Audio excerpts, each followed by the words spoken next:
Vainglory? I've been playing Vainglory for about a year now.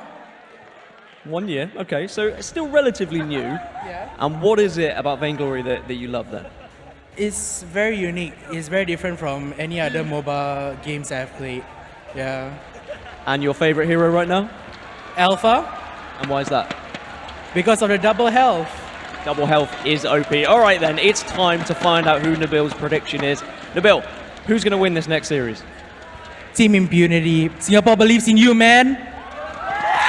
I think the crowd know who the favorites is for this one. All right, let's make some noise for Team Impunity if you think they're going to win. Mate, it's hopeless. Over to Munchables, take it away.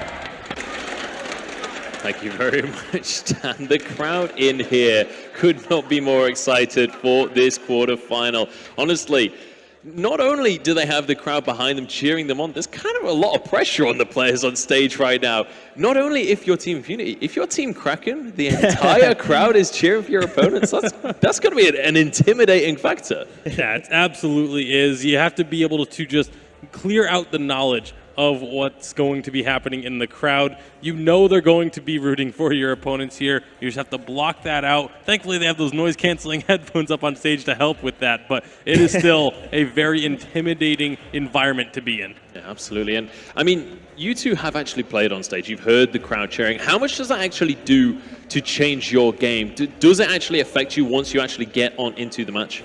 Yeah, especially when you get an ace or you win, that crowd energy feeds into you, and it helps you play with your teammates even better. And I think that's where teams will be the most successful if they can feed that crowd energy and translate to their gameplay. We are getting into the draft right here, but I just want to say that at the same time, it is a double-edged sword, because if you're doing really well, you hear the crowd screaming and you get so hype, you might overextend or play a little bit over-aggressive, so the teams will need to understand to stay calm and collected at the same time. All right, well, the draft is underway. We've got Churnwalker and Sky banned out, and then Lyra is going to be the first pickup of this draft. Yeah, Lyra is a big pick that Kraken played very often, and they will combo that with a Cruel Celeste. Glaive Celeste is what they played yesterday, so let's see what Impunity will do here. Are they going to go ahead and take up the Arden, who is available? Yep, they're going to pick up that Arden, and are they going to ban Cruel, Glaive, Celeste? Because Celeste, Mua on Celeste was just deadly. So let's see if they're going to give him that Celeste, or they're going to go ahead and take it out of the picture. I wouldn't be surprised if we saw something like the Rona or the Blackfoot banned as well, because these are the next two priority picks available. Blackfoot, if not banned, will surely be picked up by Impunity on the second rotation. Yeah, absolutely. I think Blackfeather needs to be banned by one of these two teams here. I would expect Kraken to be the team to ban it away, just because Impunity, they want to leave it open. They want to be able to have that pick, but they choose not to. Instead, they go ahead and take the Blackfeather off the board. This could also set up for a potential Lyra pick, or sorry, not a Lyra pick, a Rona pick going into the Lyra. But that's a little bit risky with two picks still remaining for Kraken to follow. And we know that Rona, Baptiste, Arden is a really strong combination, so maybe they can deny a Baptiste pick from the side of Impunity, because this is a comp that East Asia actually runs and executes the combination really well. So potentially we could see a Rona ban here, and then that would open up like Cruel, Glaive for Kraken to take, because they have played Glaive pretty proficiently, even though that's something that no other team has really picked to play. So what I'm expecting right here for Impunity is after the Rona comes through, if they decide to go with that, they will decide with either going for the carry role pick and then saving their last pick for the jungle to counter the entire composition coming out from Kraken, or secure a very strong top priority pick such as the Vox or such as the Alpha that we've seen from them in the past in the jungle. Well, Samuel is going to be banned away here. It's not something that's been banned very often in this tournament. What is the logic behind that one, guys? I think what they're really looking to do there is take away a pick that is one of those picks that can work into any composition, a very flexible pick. We talk about the flex picks that can be played multiple different styles, and Samuel's one of those heroes that can do that, but there's going to be the Celeste taken away from Kraken and challenge them, saying, you know what, this is your pick, we're going to beat you with it. Yeah, but with Celeste being picked up, Taka looks pretty good right now, open, even though Arden could work well to defend the Celeste. And then we also have Rona also open, and Vox. Vox can jump onto that Celeste with a Lyra portal, and we saw Kraken lose to Vox when G2 played that so well to get onto the Celeste and just blow her up. Yeah, so let's see if that Vox does come out here. This Celeste pick here is pretty risky, even with the Rona pick. I mean, yes, you're going to have a very strong late game advantage with the range, but you're also playing against the Lyra, who's going to be able to sustain through the poke damage you're outputting. On top of that, with her portal, she can close the gap very effectively for her team, getting the entire team right on top of you and just bursting you down. Yeah, so Taka, Razer, Koshka all look pretty solid here right now for Kraken, because they're mobile, they have a lot of early aggression, and they can get on that Celeste pretty easily. Yeah, either that or they go for someone with a lot of CC, but it is going to be the Koshka to come out. A hard dive composition for Kraken in game number 1. Again, this is the team that likes aggression. They like to go hard early, and this is a composition that can do just that. Yeah, the only option now, Impunity can either do like a weapon lance or a glaive to protect Celeste better, or even Cruel. Cruel would be a great pick. Kind right of, here. you know, lock down the Koshka or lock down the Rona. Those are probably the best picks they have. And they're actually going with Baptiste here. So double CP. That's very interesting pick. Very interesting and very risky to go with against a Koshka and a Rona. Both of them are going to be more than happy to just build a whole bunch of shielding and survive the damage that comes out while they're diving onto the Celeste. And we saw yesterday Rona actually built a Shiver Steel and an Aegis, making her extra tanky and extra, do well defensive Durable, against CP damage. Yeah, exactly. She was incredibly difficult to take down. Now double CP going on into this one. It's about that time, gentlemen. I'm going to ask you for your predictions coming on into this one. Iraqi, we'll start with you. I mean, it's looking great for my favorites going into the series right here. Kraken definitely have the better draft, in my opinion, with the Rona, the Koshka, and the Lyra going to be able to play very aggressive throughout the early and mid game. Then late game, just teleport on top of the Celeste and eliminate her. I will preface this by saying it is only game 1, just so that the crowd here doesn't get fully against me, but I do think it is going to be Kraken taking game number 1. Kraken it is. 3 for Kraken here on the analyst desk, but I'm pretty sure the crowd is voting for Impunity in this one. It's time to pass it up to our casters. It is time to get into the second semi-final, or second quarterfinal of today, and get this series underway. Thanks, guys. Let's get into the game. Kraken versus Impunity. 3-0 on the desk. Honestly, I'm quite surprised considering Impunity's performance yesterday. I mean, Impunity were awesome yesterday. I definitely feel like they drafted themselves into a box that time round, though. You had the Rona, you had the what's the other one? Rona and I've forgotten already. But no, Rona and Black. I've already forgotten. Don't know how I've already forgotten. But they basically boxed themselves into a draft and then had to pick Baptiste. They couldn't really go weapon power. There wasn't really anything else that was pretty good at dealing with a double melee. So you had to go Baptiste. You box yourself in with the double CP. But this is something that the SEA meta is kind of used to. When me and Dowsey did the spring SEA finals, there was a lot of double CP coming out. We had sometimes had Sky, we had Celeste. It's pretty amazing. Well, we're going to jump onto the full game number 1. This is a best of 5 as well, Scoundrels. There's going to be a lot of room to play for. Koshka, there we go. Sorry, my mind blanked at the start there. It's okay, but it's super aggressive, it's super dive heavy. They have the ability to speed up Rona, which is obviously great with the Lyra.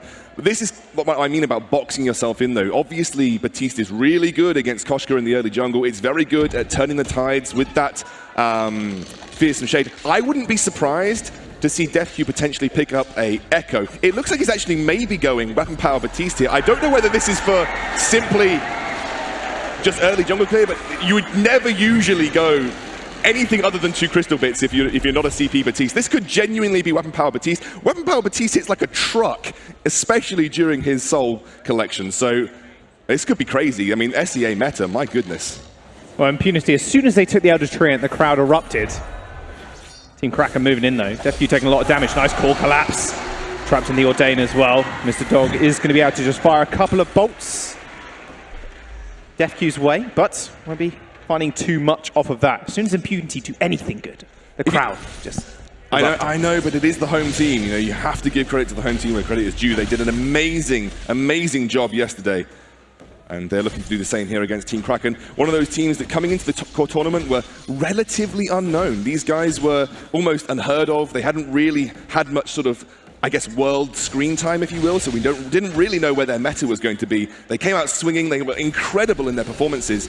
And here we go. DefQ going fairly aggressive. Uh-oh, Babylon might be in a little bit of trouble. Elder Treant takes a smack on him as well. Does pop the flask in the end. Elder Treant gets taken, but it gets taken by DefQ, and he finds first blood.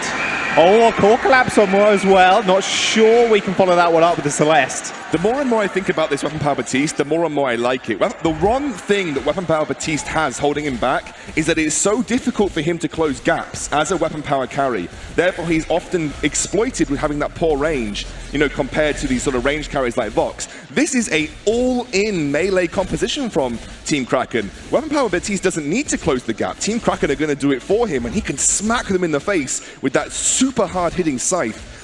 That's a really intelligent pickup from DefQ. I can't wait to see how it works when he gets a couple more items behind him. Quarterfinals did end up actually taking the first blood, so he gets a little bit of extra gold. And now, Mr. Dog just taking a little bit of harassing lane. This is actually what we saw Kraken do yesterday as well. Nice rotations to make sure the Rona is not alone in the lane in the 1v1 or the 2v2 versus Celestial. More often not going to lose in that situation. They are going to be able to secure the second Elder Tree in the game. It's funny you say that, but Rona actually hits Celeste really hard in lane because she's got a decent amount of gap closers and you can dodge around that core collapse and hit her and get out very, very quickly. We talked about Quarterfinals being a mad scientist of a player, especially for his team, bringing things that you just don't see in competitive play elsewhere. This is another one of those examples where I think the Quarterfinals draft has come through, and it's actually something that is almost an experiment. Now, if you talk to some European players, I'm looking at you, Raf, they will say that Weapon Power Batiste is actually really good and a bit of a sleeper. I'm looking forward to seeing DefQ pilot this. He could actually go Poison Shiv pretty easily. You know, I think you're going to need a Poison Shiv in this Lyra composition. Double CP would have been unwise without the Poison Shiv. So I think you can go Poison Shiv here for DefQ. You bring that mortal wounds to the team, which is super important versus the likes of a Rona and a Lyra, and then you just have a big, heavy-hitting distraction while your Celeste goes to town on the back end of your team. You mentioned before Kraken being a relatively unknown team in China, really come out in day number one. They look so strong. Their early aggressive jungle style and early aggressive vision as well was something to be admired in all honesty. But coming up against Impunity, 2 of the 3 players, they've been to Worlds before. They've got all this experience on the stage. We'll see if that does come into play. Mr. Dog actually is going to be able to pick up that Crucible as his first item to get the additional healing, something we see in NA and the EU a fair bit. And it's not just that, it's that you get a decent amount of healing from your sigil on a single target, but you also have the ability to block a lot of CC earlier than you would do usually. And obviously against the likes of an Arden, a Celeste, and a Batiste, a Crucible is going to come in a huge amount of use, especially if you're going to be fighting in sort of the early portion of this game. So having that Crucible early on is going to give you the ability to find these fights, especially in a vulnerable, heavy melee composition. You can get through the Ordained, you can get through the Fearsome Shade, all of which is going to be massively important to your mid-game success of the team.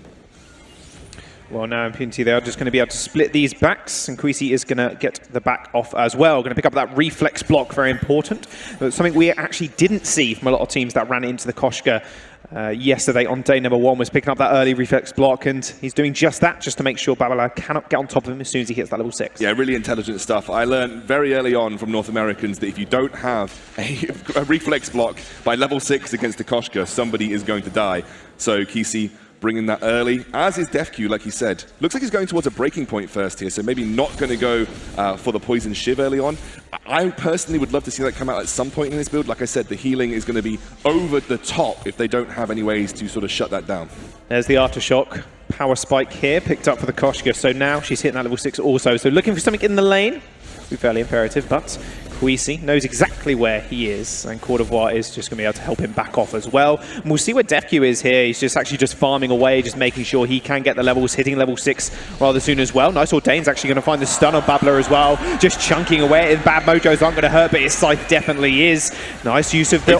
He didn't block it! There's the red mist as well, gets opened up. Fist from shape from over the wall. Core collapse doesn't quite land, but there's the kill. They find it. Moore does find the initial entry frag, and Quisi does end up going down, but Quarterfinals and DefQ are safe underneath this turret for the time being. Yeah, a little bit of a mishap there for Quisi. Didn't block that yummy catnip frenzy, and that allowed Team Kraken to be super aggressive, pick up that kill, go for the tower dive, and not going to get punished for it either. DefQ's use of his Fearsome Shade was really good to zone out the majority of the Team Kraken members, but it was not enough. Too much damage had already gone down. And Babbler's coming back to the turret. Ordain's actually going to find the stun. Beautiful Ordain from DefQ is going to find the kill on Babbler as well. Gets the last basic attack in Impunity. They find the next kill. This is why people consider Batiste good against Koshka. It shuts down everything that makes Koshka good. Her movement speed, her gap closing ability, that's really put to the sword with this. Oh, another beautiful ordained. Mua opens up with a red mist, sustaining, using that Serpent's Mask. Can he find the kill on Quarterfinals? He does. Turns it around, but DefQ slings a bad mojo his way and picks the one for the trade. If that's not going to convince you to play a Poison Shiv, I don't know what is.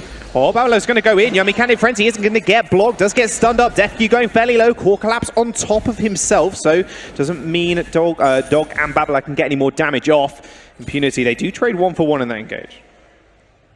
Back off everything. Even Stevens at this point in time. We are going to see KC actually sharing backs quite frequently here. He wants to ramp that build up, going towards what I imagine is going to be either a Shatterglass or a Dragon's Eye here. Frostburn is actually, although it's not popular on Celeste, not an awful choice in this scenario, given how much the Team Kraken composition relies on movement speed.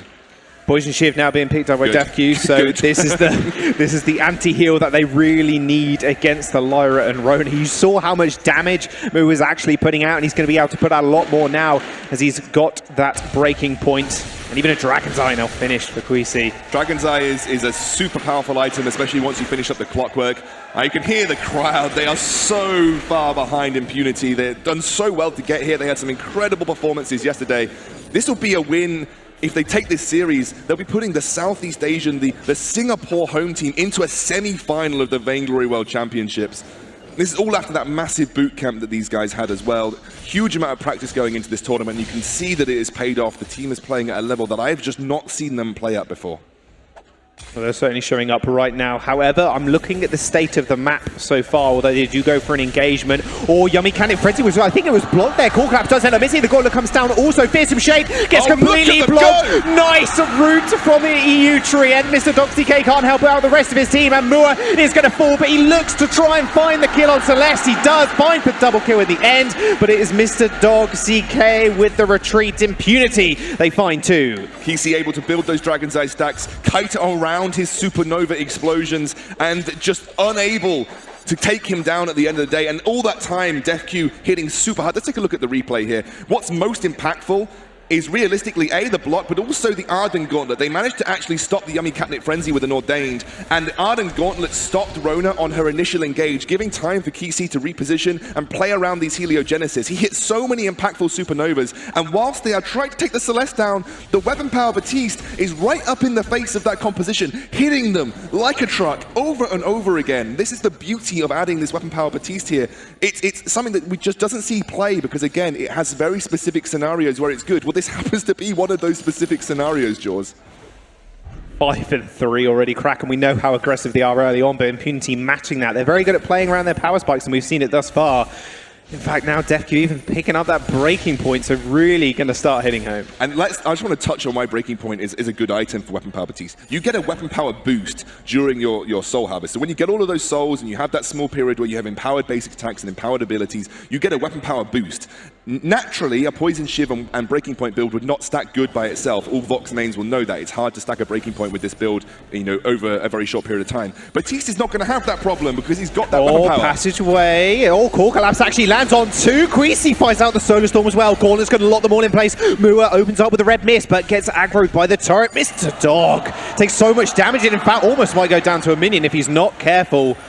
Quisi played that perfectly. Still has his fountain available, but he's just going to wait this out. Might end up backing off. Rona's going to try and do her best to hold the wave up here. They don't want to allow that wave to get to the turret. Here comes the coming back in. Oh, Kosha jumps in. It's going to get blocked though. Yummy Candid Frenzy not quite finding the mark. DefQ's going to wander his way out from the jungle. Also, no Fearsome Shade. Means he can't really be that much of an impact if he doesn't get close in range. However, Mr. DoxDK has come back.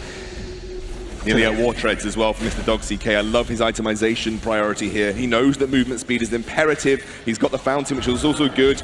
Look at this turret, though. Oh, there we go. First turret of the game. Impunity to take that one off the board. The range advantage you can see now against this double melee really starting to hurt for Team Kraken.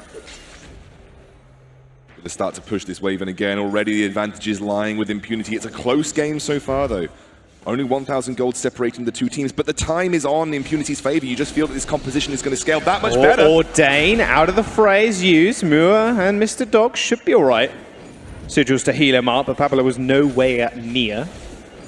And you feel like these team fights are very hard to actually navigate for Team Kraken. What do? Do you focus the Celeste and leave this Weapon Power Batiste to hit you in the face for huge amounts of damage? Or do you focus the Weapon Power Batiste and allow Celeste to rain destruction from the backline? Both of which are lose-lose situations for Kraken. I feel Kraken have a very limited time period where they just blow someone up straight away and then try and recuperate and focus their next target. I genuinely think the Impunity composition is fantastic here. Well, now they've hit another massive power spike. Court of War does have that echo online now, so it's even harder for Mua and this Koshka to actually get on the back line and actually kill the Celeste off. There's almost no way at this moment in time. Broken Myth being picked up here for... and Babala's actually on his way to actually picking up his own Broken Myth. Kwesi is going to be hitting like an absolute truck. And also important to note the 2 Aegis is picked up by Mua and Baba. Oh, passageway into the Bright Borg. Nice stun once again. The triple fearsome shade from DefQ. Mua finds his way to the back line. The gauntlet was good. So 3-man stun from Court of War. They trade 1-for-1. Babala solo over the wall. Court of War finds another gauntlet and DefQ hammers it home. The Koshka falls and Mua just can't heal quick enough. DefQ follows him up with some more damage. Didn't quite have the Ordain to finish him off. And that's the power of the Weapon Power Batiste in these fights. You focus everything onto Kwesi and he just slams that destruction down. And again, it's that catch-22 for Team Kraken. It's a catch-22 in every single team fight. Both of these targets are high priority destructive killers. Which one do you focus? I don't think that's a question you can answer. Both of them need focusing. So tough right now because he is 6-0. You can see all the pressure being focused on this Celeste. 0-3 right now on Kwesi. And DefQ's doing all the damage. Exactly, but if you take DefQ down, then Kwesi's going to do that same level of damage. Both of them are so tough to deal with. And remember, this is a composition from Team Kraken that wants to play around Lyra sigils. They're going to be grouped up. They're going to play into supernovas. You know, playing into supernova areas. Again, it just feels like Impunity have actually somehow outplayed everybody, including us analysts, and brought an incredible composition to the table. I just want to remind everybody, it was 0-3 people voted for Impunity. Yeah, I know. Team Kraken right now are going to be able to take that gold mine, and it was a full one as well, so 400 gold apiece for them, almost evening the gold lead at this current moment in time. And they haven't even taken a turret yet either. Journey Boots and Shiver Steel picked up here for Team Kraken. Looks like their primary focus is going to be Celeste at any given opportunity. Nice Ordained. Isn't going to find anybody else though, as the Bright Ball did come out. Oh, it's just going in ham though. There's the red mist on the back line. Kwesi's going to get focused once again. The fearsome shade didn't quite connect. They do end up crucibling it, but Kwesi's, that damage is insane. Forces Babala out of the fight. The Ordain is landing on Mua, so he can't really do anything more. Kwesi finds the kill onto Babala, and now they're going to be able to focus down DefQ if they can, but it doesn't matter. Passageway doesn't quite save the Koshka, nor does it save the Rona, and that'll be an ace.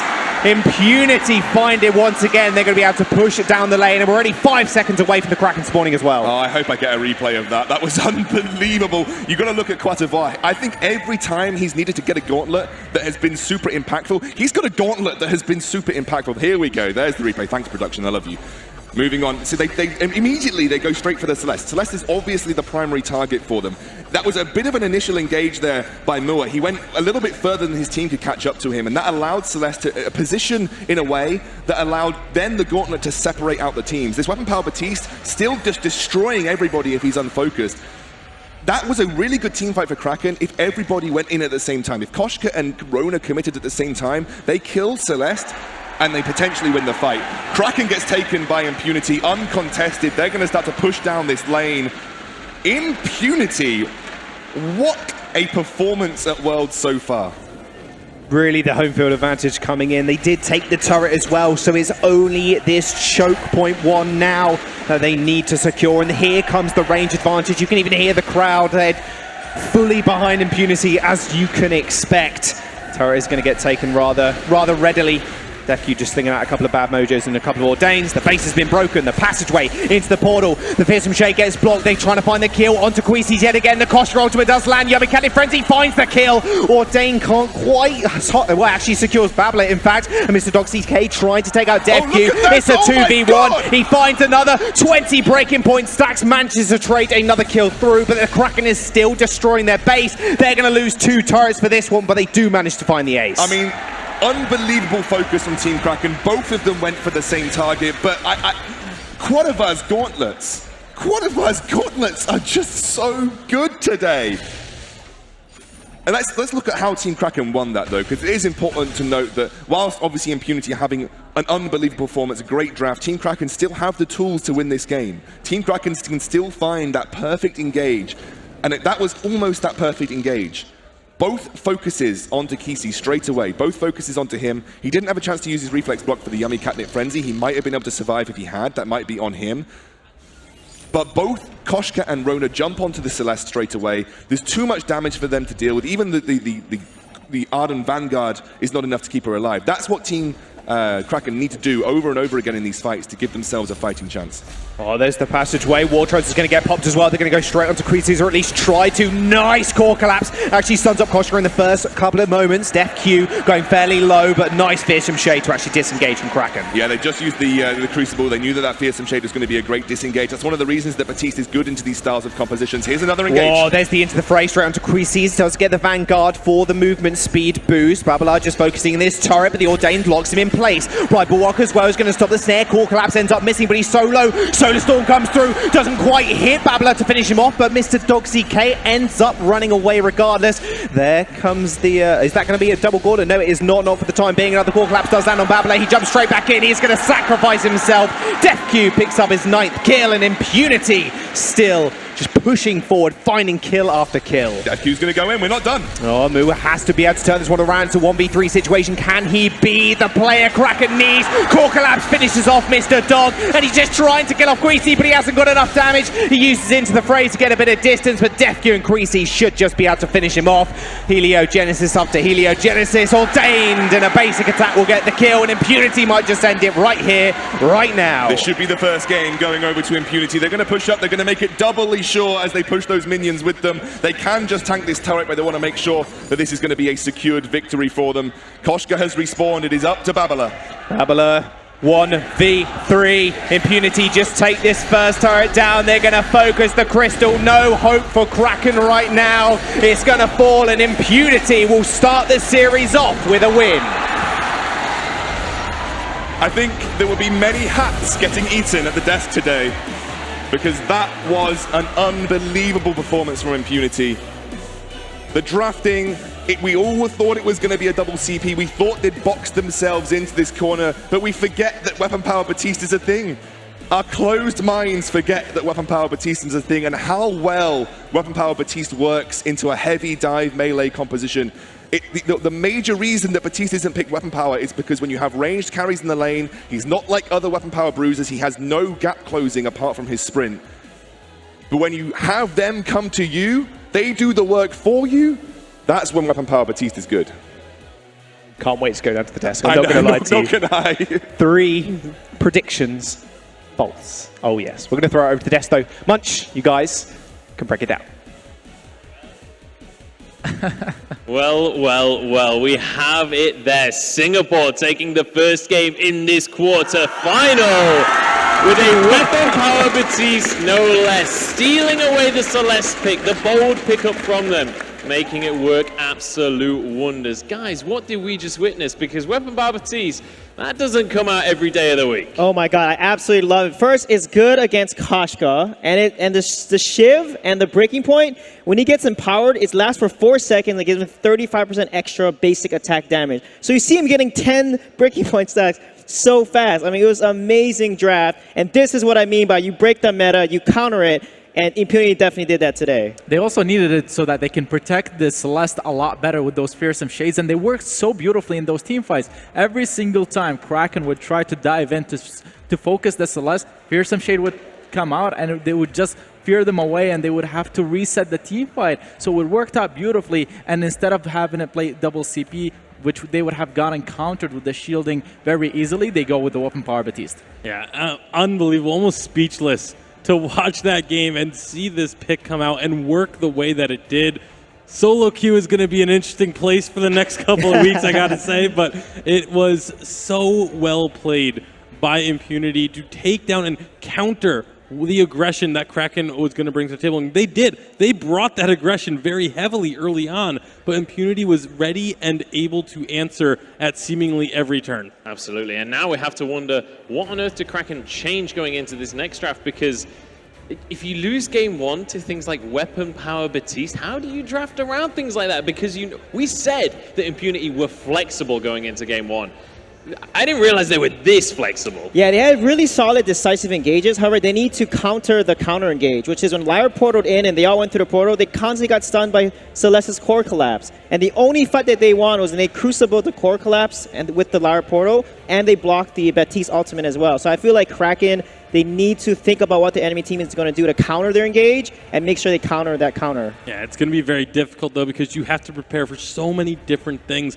A lot of times we talk about when you have these pocket picks or things that could come out in specific situations. We talk about teams that try and hide their cards, try and keep everything close to the vest. I love that Impunity brought this out in game number 1 and are not keeping anything hidden. They are just throwing it all out there because now you have to worry about so many different things instead of just saying, oh, do they have anything secret?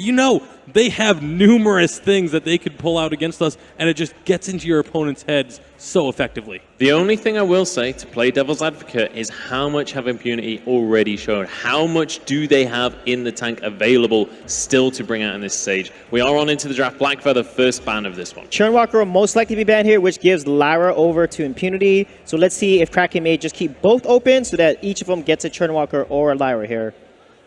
I mean, the thing I want to talk about as well is for Kraken, it's not a matter of how they drafted last game. I think their draft was completely fine. It's the execution. Koshka missed so many reflex blocks that had she hit correctly, the team fights could have went a completely different direction. On top of that, they did not play aggressive throughout the mid game at all, so they weren't playing around their power spikes, unlike how they did in the first day of this competition. So Kraken are shaking up a little bit. So let's see the Arden get picked up here as expected. So now they're going to ban away this Batiste here, not give Impunity the Batiste Lyra combo, because even a weapon Batiste with a Lyra or a CP Batiste, that's pretty strong. But instead, they're going to take away Kestrel. That's smart. I mean, Impunity did a really good job with it. This specific duo, the Kestrel and the Lyra, if you play them together, you have so much sieging potential. You can take a turret after another very early on in the game, and it could shut you down before you even know what happened. Yeah, and the Kestrel is one of these picks that has been showing up in all of the Asian regions and is having some great strengths. But Petal going to get banned away here. Oftentimes that means a team is looking for a Kroll.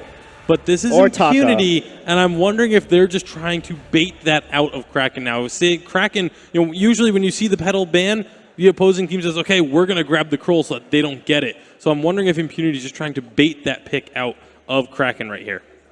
I also think this is when Kraken is going to be pinched into playing things they have been hiding so far in this tournament. I mean, with the Petal ban, it does make sense to go with the Kraken, but there are other picks that can work against it. There is the Alpha that does well against it. There is the Sky that is still open. CP Sky is an amazing pick, especially with Lyra, the Bulwark, and the Sustain. You can keep yourself safe and just use your range advantage. Yeah, I definitely like Sky, and I love Kraken taking the Crow as soon as they saw the Petal being banned. Also, Crow is also good against Batiste. Batiste would not be a good pick here because Crow can stand his ground and fight against Batiste toe-to-toe. So let's see if they're going to go with a Celeste and potentially a type of weapon power here. Impunity may take away the Celeste, because if they don't take Celeste here, Kraken will take that Celeste in lane. And like I said, Impunity, they had to be expecting this Kroll pick. It's just textbook Vainglory. If when Petal is taken off the board, Kroll is almost always picked up immediately following. So you got to figure that Impunity had a plan for this Kroll, and I'm very curious to see what they're going to take to try and counter it. The Koshka is the first selection here. This is a matchup that can go either way. The Kroll can take camps away from the Koshka, but Koshka can keep herself away really hard to from do. the Kroll. The matchup here is that Kroll can win the 1v1 duel versus the Koshka, but Koshka can ignore Kroll and go for the jungle camp. She has much higher mobility with her movement speed, so she can go for the jungle camps, try to secure them, run around the Kroll instead of just fighting him. Yeah, Vox or Sky would be good here. Yep, Sky's picked. There's going to be a weapon Sky, and now that makes Celeste actually a little risky because of Koshka, an assassin, Lyra with the portal, and Sky so mobile that she can dance around the heliogenesis. Yeah, both of these picks are also exceptionally well into Kroll, so they, like I said, they completely baited out this Kroll pick. Impunity expecting the draft from Kraken and playing to counter it. Now we'll have to see whether Kraken are bold enough to just lock in that Celeste regardless. Are they willing to go into a difficult matchup and just stick to their guns here?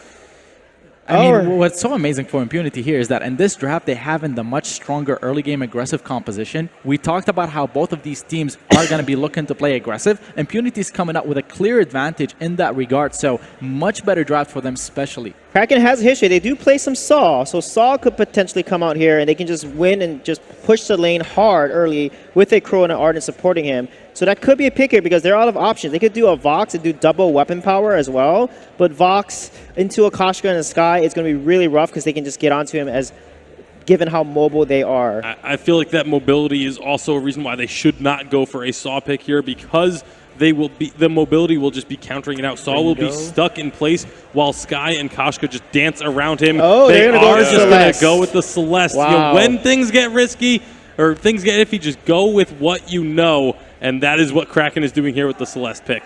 That is going to be tough to play just because of the fact that Sky is going to be able to dance around the Celeste very effectively, especially once she picks up a Poison Shift. Something that Xgrondo mentioned earlier is that the Poison Shift, the mortal wounds, reduce the barrier, so Vanguards coming out of Arden are not going to be as effective at protecting that Celeste as usual. All right, it's that time once again, gentlemen. I've got to ask you for your predictions. You all went for Kraken in game number 1. That didn't work out. How are we feeling coming into game number 2, Sweet J? I really like Impunity's draft, so I'm going to go with Impunity. Even if the drafts were a little bit closer, and they are not close drafts, I was going to flip over to Impunity for this game. Impunity have this one in the bag. Just off of the draft, I will go with Impunity. They have to pressure very heavily throughout the early game and mid game, though. If they're not able to do that, Celeste will outscale. All right, so all about the early game here. Let's see if Impunity has what it takes. We have a fully flip-flopped desk right here. It's time to pass it over to our casters and get into game number 2 of Kraken versus Impunity. Cheers, guys. Well, would you look at that? 0-3 against Impunity last time around. This time, all the desk is behind Impunity. And guess who else is as well? It's the crowd. Obviously, the crowd here. It is the Singapore home team. Why wouldn't you be behind these guys? They have been playing fantastically. And obviously, I know that they really appreciate the support. I know that all the players love it when they can hear that crowd cheer, and especially when you know it's for you as well. Oh, this is an interesting draft. Interesting draft. Obviously, Weapon Power Sky coming out. You have dive potential. It's really good against kiting. The Cruel too. But Mua's Celeste is something that you always have to be aware of. Mua has got a great Celeste. We saw it yesterday. It can carry the late game. Oh, I'm excited. They got the Koshka on the side of Def Q as well. Here we go. We're on to the fold. Impunity over on the blue. Team Kraken over on the red. Done a switcheroo with some of the picks. Impunity are 1-0 up, and it is time for them to show if they can take it all the way to 5 games, or they just ended at 3, Scoundrel. I think this is going to be a closer series than a lot of people might think. I think this is going to be potentially a 5-game slog. Team Kraken have shown they have the ability to bounce back. They've shown that, you know, coming out of China, they were a team that was kind of underestimated. I bet a lot of people put them in their brackets as the last seed in their group. They came out first. Let's not underestimate these guys. I think underestimating these guys is what got a lot of teams into hot water beforehand. Cote d'Ivoire just disrupting Team Kraken, or at least trying to, through a Principal Arcanum towards Mr. Dog. Not quite as aggressive as it was in game number 1. I don't think Team Kraken right now want to mess with Impunity's level 1. They actually just gave up this central treant completely. That flare that Cote d'Ivoire threw out, it showed that Babala backed off, and this is going to give a free central treant over to Kisi, who's going to head back to the lane, nice and rejuvenated. Yeah, Kwesi on this Sky this time around, something that's been gaining in popularity. Mirror in a lot of trouble already. You can see 4 barrage use, can't quite find the damage, but already he's feeling the pain up in this lane. Really punishing to play against the Weapon Power Sky as someone like Celeste in lane. They can continuously just shovel that pressure on, continuously take fights like this, just take fights like this over and over again. Forces the Flask as well, steps up to the plate. And Kwesi shows him his place. Yeah, now that Mr. Dog's come to lane, that'll be a little bit more protection for Mua in lane on this Celeste. That's going to be good. But here comes Def Q. Def Q is here. Cote d'Ivoire does step up also. Bright Bulwark onto Mr. Dog. They were trying to get to Mua, but he was at the top side of the lane, so couldn't quite land the pounce. Good from Team Kraken not to overcommit to that lane. They could have very easily shoved in and got too close to the Koshka, giving her an easy way to jump in and get the damage down. Not quite yet, though. Here goes the central tree on it. Def Q's going to be trying to take that, but Babala is around. Yeah, there's a scout trap in the brush as well. Ooh, DefQ, got to be careful, buddy. Spectral Smite, who actually got that one? I didn't quite see. DefQ ended up securing it. Quarterfinals going to follow him up as well. Babala chooses to back off, and that's 2 for 2. Now to Treants to Impunity. Going to back off here. Playing a little bit more reserved. That's the core collapse used, and that's going to give Creasy an opportunity to go in, put some pressure down. Won't get too much from it though. It is hard to land forward barrage as Sky in lane. This is something that kind of holds CP Sky back in lane. Often your forward barrage just gets tanked up by minions, and there's a lot of ways to negotiate the lane, so it's harder to get that single vector skill shot spell to land consistently. And that's why Weapon Power Sky excels in lane, because she can rely on her basic attacks and Suri Strike to reposition. Team Kraken have been so aggressive in day number 1, but right now I think they're a little bit scared of Impunity in all honesty. Yeah. They're not going as aggressive as we've seen them. They're very aggressive in the way that they're actually putting a lot of vision down, especially around the Elder Treant, which we've seen a fair bit. But in terms of actually taking fights, as I say that, Quarterfinals does find himself in a little bit of trouble, but a Bright Bulwark will make sure Babala can't actually touch the carry. Yeah, Bright Bulwark is really good at shutting down Krul's advances as well. He kind of just runs into the edge of it, can't find his target, and therefore kind of gets stuck. Essentially. So you've got to try and find an opportunity to jump in when Bright Bulwark is down. It's a long cooldown spell, and that's going to be something that Team Kraken are going to be essentially keeping in the back of their minds. Now, you mentioned Team Kraken aggression, Jaws. They don't need to be as aggressive with this composition. They have a Celeste after all. In fact, one of the stories from yesterday was that we saw Team Kraken have both aggressive and defensive style of play. And when they have Mua on the Celeste, they chose to be a little bit more focused in the late game. Ooh, DefQ taking away some of this jungle. He's going to be able to steal it as well. And here comes Quarterfinals for the backup. DefQ just taking away so much of Babala's jungle. You can even see in the CS here, 10 CS actually above the Krul. Oh, they've found an opportunity. Mua might be in a lot of trouble here. Does use the boots to get away. Hops on the broomstick. Core collapse onto the Koshka. DefQ in a little bit of trouble as Crystal Sentry was pounding away at him as well. But forward barrage, slowing that Krul down, man. He couldn't apply those weakness stacks, couldn't look for an executing blow on DefQ. Really good ways of shutting Krul down. I think that's what the analyst desk was really focusing on, was that Krul is going to have a really difficult time remaining relevant. But he won't have to stay too relevant. He doesn't need to be aggressive. He can go towards a more defensive style of play in the late game, just looking to apply weakness stacks to Koshka, diving in on Mua. Mua hasn't got a reflex block, by the way. It's something that the difference in styles of play that we're seeing between Team Kraken and Impunity. Impunity is very focused on knowing that defense is important, getting a reflex block early on versus a Koshka is important. Mua not yet got that. He could finish up his Clockwork, which we know he likes to go first on Celeste, but that means he's not going to get his reflex block just yet. Yeah, DefQ's literally hitting 6. There you go. Took down 1 minion, now he's level 6. Mua needs this reflex block online. He has got the Oak Heart in his inventory right now, but he picked up the Clockwork first item to try and clear some of these waves and get a little bit of energy regeneration. What's going to be telling here for Impunity, and especially for Team Kraken, is if Impunity can now make use of this level 6 before Mua has the chance to shop for that reflex block, which he can, I think, now afford, or soon anyway. So they need to try and find this opening to use that Yummy Catnip Frenzy, look to put pressure on Celeste, knowing that they've got an absolute guaranteed hit of it, and then try and take advantage. Oh, Mua might be in a little bit of trouble here. There's Yummy Catnip Frenzy, can't block it. Core Collapse actually stops DefQ. Death from above is going to find it as well. The snare just make sure he can't move, and that is first blood yet again to Team Impunity. They're going to focus down this turret as well. Oh, hang on a second, Sky's in a lot of trouble. Sigil to actually heal him up, and there's the first turret as well. The Surf got thrown out. DefQ did end up getting stunned up, but they are in a 2v3, and look at the damage coming out. DefQ jumps in yet again, but actually just gets punished for it this time around. Yeah. 1 for 1, but turret taking the advantage of Impunity. That might come back to bite Impunity, but we literally just talked about not having a reflex block versus a Koshka, and Impunity needing to punish that. Impunity certainly punished that. And now they're going to look to try and contest this gold mine. This is a good response from Team Kraken, but I don't know if they've got the ability to take this with the Weapon Power Sky still up and powerful. 2v3 and Impunity actually forced Team Kraken away there as well. They don't even have DefQ as the main source of their damage right now with that Aftershock so early on. It was only Creasy and Quarterfinals. That is how scared Kraken are playing at this moment in time. They know how strong and how mobile Creasy is, and it's going to be so hard for them to lock her down. Death from above as well, when you're all grouped up around the gold mine, it's really difficult to negotiate your way around that. So I think Team Kraken just realized that with Death from above coming down, with the fact that it's a very mobile Weapon Power Sky, and you've got Quarterfinals there with his Bright Bulwark and healing, it was a wiser decision to take the back seat in that fight and not get too overextended. Quarterfinals nearly at his fountain. That'll be a big break point for them. It gives them a little bit more safety in these team fights. Well, I do want to mention that Babala is going for Sorrowblade first. This is very different. Like, you're against the Lyra. Why would you just not go Poison Shiv? Is it because you just don't think you're going to be able to be aggressive? I guess that's the reasoning. Ooh, Death from Above narrowly avoided by Mr. Dog. I mean, he just wants the damage, it seems, just to try and actually get on Death Queue, but if you kind of need that poison shield for the mortal wound as well for the healing. If you jump in as Koshka, one of the punishes that you have is that you can go straight into a core collapse, you can get your healing locked down from the Lyra so that the sigil, an aggressive sigil used to sort of boost up death queue in these fights, won't be as good. But then Koshka doesn't really get punished as hard by seeking aggressive plays now because he's always going to have the full healing backup of Quadavar on this Lyra.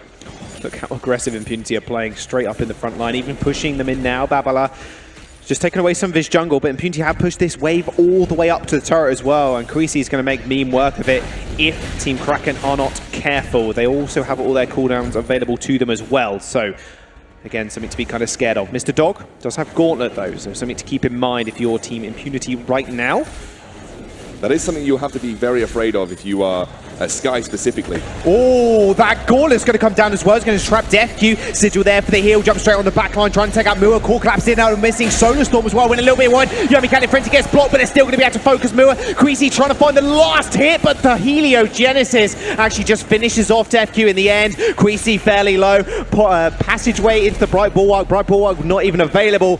And that'll be Quadavar going down as well. That's going to be a complete ace for Team Kraken, and they're going to find the gold miner also. It was a great block from Impunity, but the gauntlet from Mr. Dog separated out Queasy, who couldn't get into the fight. Queasy was stuck on the outside of the fight for the majority. Let's take a look back here.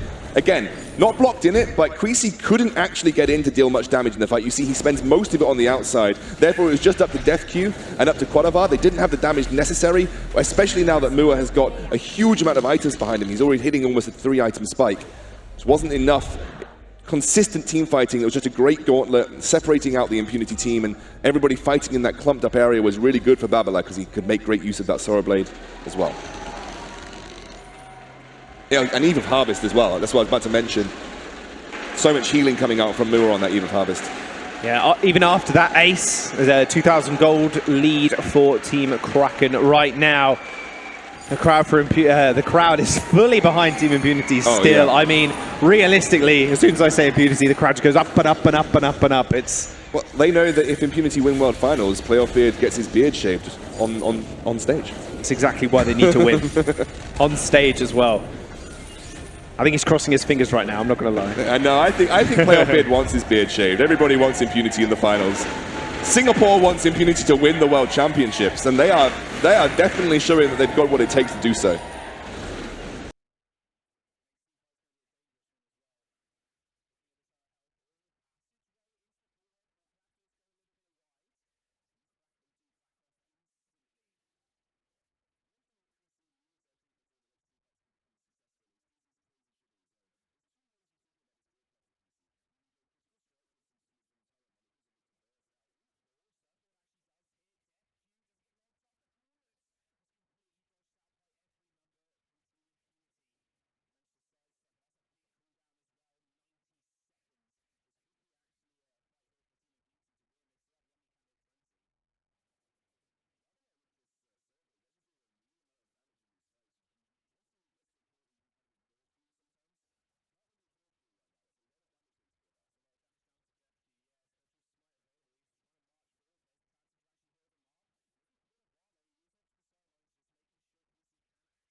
invulnerability effect. It's a massive repositioning tool.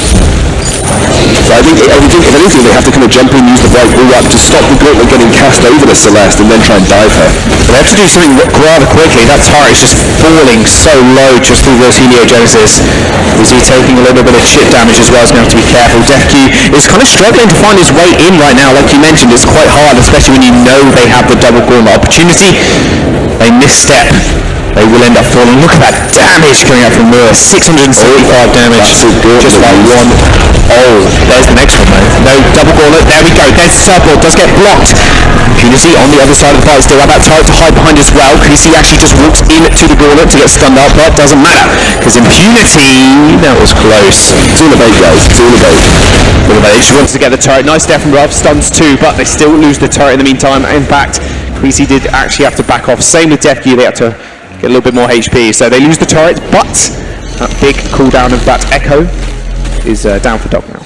Impunity can't afford to play the ranged game versus Celeste right now. They cannot afford to play essentially attempting, they're almost trying to attempt to use forward barrage versus this level 8 plus heliogenesis. It's just not going to happen. Mura will control the battlefield from afar. It's now up to Impunity to find those aggressive plays with the portal. Portal in, Bright Bulwark on top of Mura, stop the gauntlet being cast easily over that area, and then just try and burst Mura as quickly as possible. I think that is the game plan that Impunity need to employ to win this game. If they try and play a sort of here and there ranged game, they're going to get torn apart by the range of these heliogenesis now. Much more of an even game than it was in number 1, that is for sure. But 5 kills in 15 minutes. I'm going to be honest, Scoundrel, not a kind of Kraken-esque game. The amount of aggression they're actually putting out is hindered by Impunity's ability to actually get out of the fights, and playing rather safe as well. Very good at playing around their power spikes, knowing kind of when to go in and actually when to fight.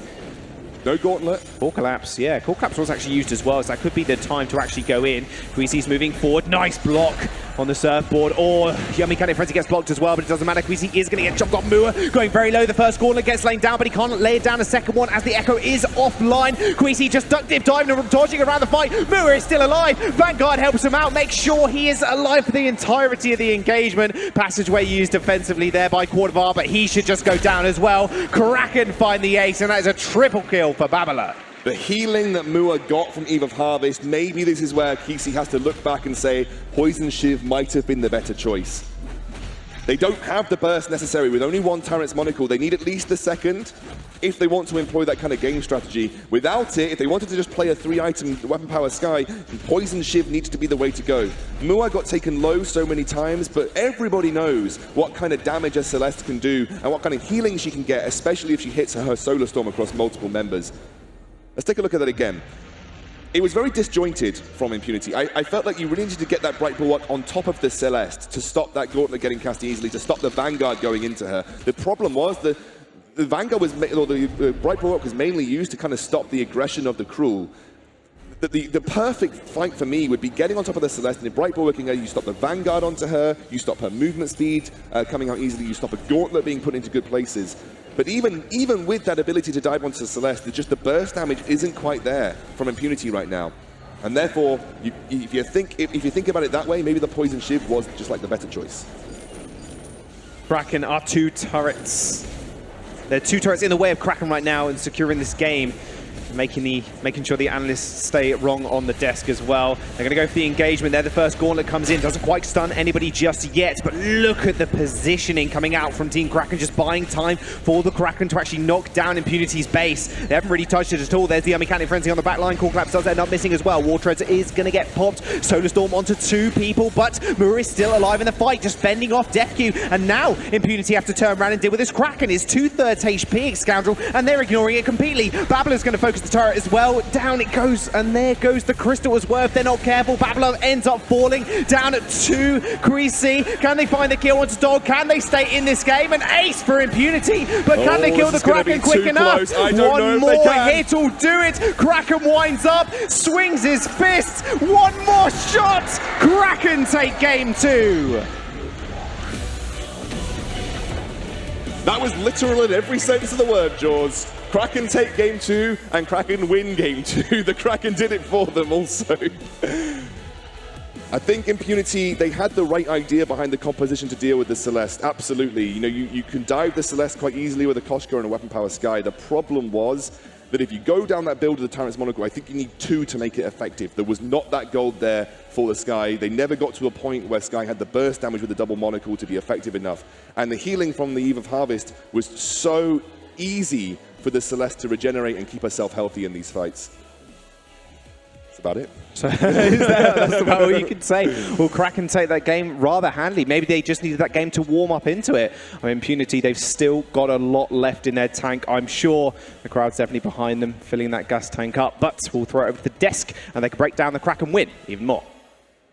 Well, well, well. So far in this series, my analysts are not doing so hot on the predictions. 0 for 6 in this one. What is going wrong on this one? But Kraken absolutely coming out of the gates in game number 2 here. Based on the results from game number 1, I thought that this may be actually quite a one-sided series towards Impunity, but Kraken absolutely dismissing that thought from the word go. I guess, you know, it takes 15 minutes for Kraken to appear in game. Maybe it takes 2 games for Kraken to appear on the stage, because they absolutely stepped up here in game number 2. They did not have an advantageous draft, but they were still able to make it work despite the fact that, you know, this Krull was heavily countered in terms of the hero picks that Impunity were bringing to the table. Absolutely, and that's one of the big things is these drafts have been so interesting so far. Both teams definitely trying to play different strategies, trying to be unpredictable, but it's not been consistently working for either of the teams yet. Well, I'm impressed with the teams that are winning Kraken in this situation. I'm also fairly disappointed with both teams in terms of how they're not able to execute on their win conditions and compositions throughout the first game and second game. That's why we're also guessing wrong, because looking at the drafts, looking at how the teams are getting into the games, they have clear advantages. It's just that they're not playing around those advantages. Instead, they're playing into their opponents. Yeah, one thing we forgot is Kraken yesterday. Celeste, Krull, they are just phenomenal on that composition. And for them to get to late game like they did, the Krull, the Sword Blade, I love that build as well. They played that so well and expertly. I mean, even though Impunity took the first turret at 6 minutes, that was Impunity's game to win right there. From 6 minutes, they had to snowball it. But Kraken just played defense so well. And Celeste, although got killed in the early game, she just carried in the late game, especially with the Eve of Harvest. Nothing really countered the Arden Vanguard barrier and the Eve of Harvest heal, and Celeste just took it away. Absolutely. We do have a replay of the final fight of that game, because the final fight was one of the closest I think I've seen in a long time. The Kraken was pushing on in, or in fact, this is the moment before. This is the moment where we saw Team Kraken actually starting to put the final nails in the coffin. And we could see in this team fight, they actually stuck to the Celeste fairly well. That is Team Impunity. But the fact that they didn't have a poison shift on that Sky, she went for the Sword Blade breaking point into a TM Monocle, meant that all the healing coming out from the Eve of Harvest and all the Ardent Vanguards could keep her as protected as she can be. And that was the downfall of Impunity. Their itemization was not the best, especially on the Sky. Yeah, you got to watch Babala on that Krull too. He was constantly on the Sky. He had tier 3 boots, right? Has a refresh every 12 seconds. He can stay on top of the Sky. Even when she scurries away, the Krull is right on top of that Sky, and Sky had 0 armor. So Sword Blade Krull is going to do a ton of damage every hit onto that Sky, and that's exactly what happened in a lot of the fights. Not only that, but the fact that he was able to keep his weakness stacks on that Sky meant that her damage output was reduced very heavily against that Celeste, and that's why she also wasn't able to eliminate the Celeste. All right, well, Celeste has been kind of a pivotal pick in this series so far, and we saw both teams very boldly picking it, and it's kind of been working out pretty tremendously. Are we expecting that to continue to just be a priority for both of these teams as we move on throughout this series? I think both teams are definitely going to continue prioritizing it in terms of picking it away from their opponents. You almost wonder, are they going to start looking towards banning it? But I don't feel like either team is really going to be willing to use one of their bans on the Celeste, because they both know that, you know, depending on how the draft goes, they could have an opportunity to get the Celeste for themselves. And that's one of the big things about when this Celeste is being picked up. It's not being picked up right away. If it was being first picked by these teams, then yeah, you start to see it be banned. But it's being picked up, you know, on the second and third rotations. And so at that point, you can't dedicate one of your so important bans to a Celeste pick. Yeah, and before the series started, I said Celeste would be a huge priority in terms of picking it away or taking it. And you can see that in both games, whoever had Celeste took the game away and carried so hard into the late game. Something that I was very impressed with actually in that game is how well Team Kraken defended throughout the early game. Clockwork was picked up first onto the Celeste, something they did yesterday as well. The crowd is going crazy. It's hard to analyze because of how hyped this crowd is. But the Clockwork picked up on Celeste first, same as yesterday, meant that Celeste could stay in lane instead of having to recall, clearing wave after another, stalling the game out as much as they could. And the Protector's contract as well onto the Arden, helping his teammates survive through the burst that Koshka and Sky bring out. So the point is, Kraken did an incredible job surviving through the early game, and that's how they got to the point where their composition was stronger. Absolutely. Now, before we jump on into this draft, one of the players just in the bathroom, I want to remind you guys that you can sign up for 5v5 already. It's going to be unveiled on Sunday. And if you head over to 5v5.vainglory.com or vainglorygame.com, sorry, you can get in with a chance of making it into the 5 versus 5 beta. It's going to be absolutely incredible. Yeah, not only the chance to get into the 5 versus 5 early access, but a chance to get one of the brand new Razer phones as well. We've gotten a chance to get our hands on these phones here at Worlds. They are incredible. A beautiful device for playing Vainglory on. Absolutely. And honestly, definitely would recommend looking into the Razer phones, but let's get back to this series. Looking into this draft then, we've talked a little bit about Celeste. We've talked about how these two teams very willing to go for off-the-wall strategies. How much do they maybe need to rein it in? Because clearly, neither team is consistently able to win so far in this series. What is it that they need to buckle down on if they want to be more consistent? The key is either get the Black Feather, because Black Feather into Celeste is so strong, right?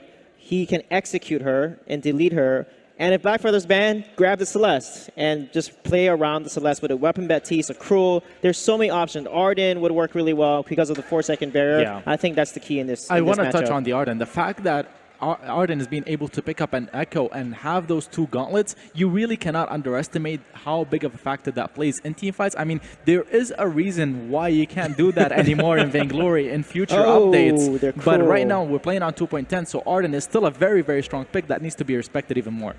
Impunity taking the Kroll off the board, feeling like that was the reason why they couldn't get to the Celeste against Kraken. The crowd already getting excited for this draft, wanting to see what Impunity are going to pick up with their first selection of Game 3. Yeah, they're probably going to take Arden here. Take Arden, ban Black Feather, and then pick probably Celeste, or they can switch it around. So let's see if they're going to first pick the Black Feather, but I think Arden is definitely going to be picked up here by Impunity.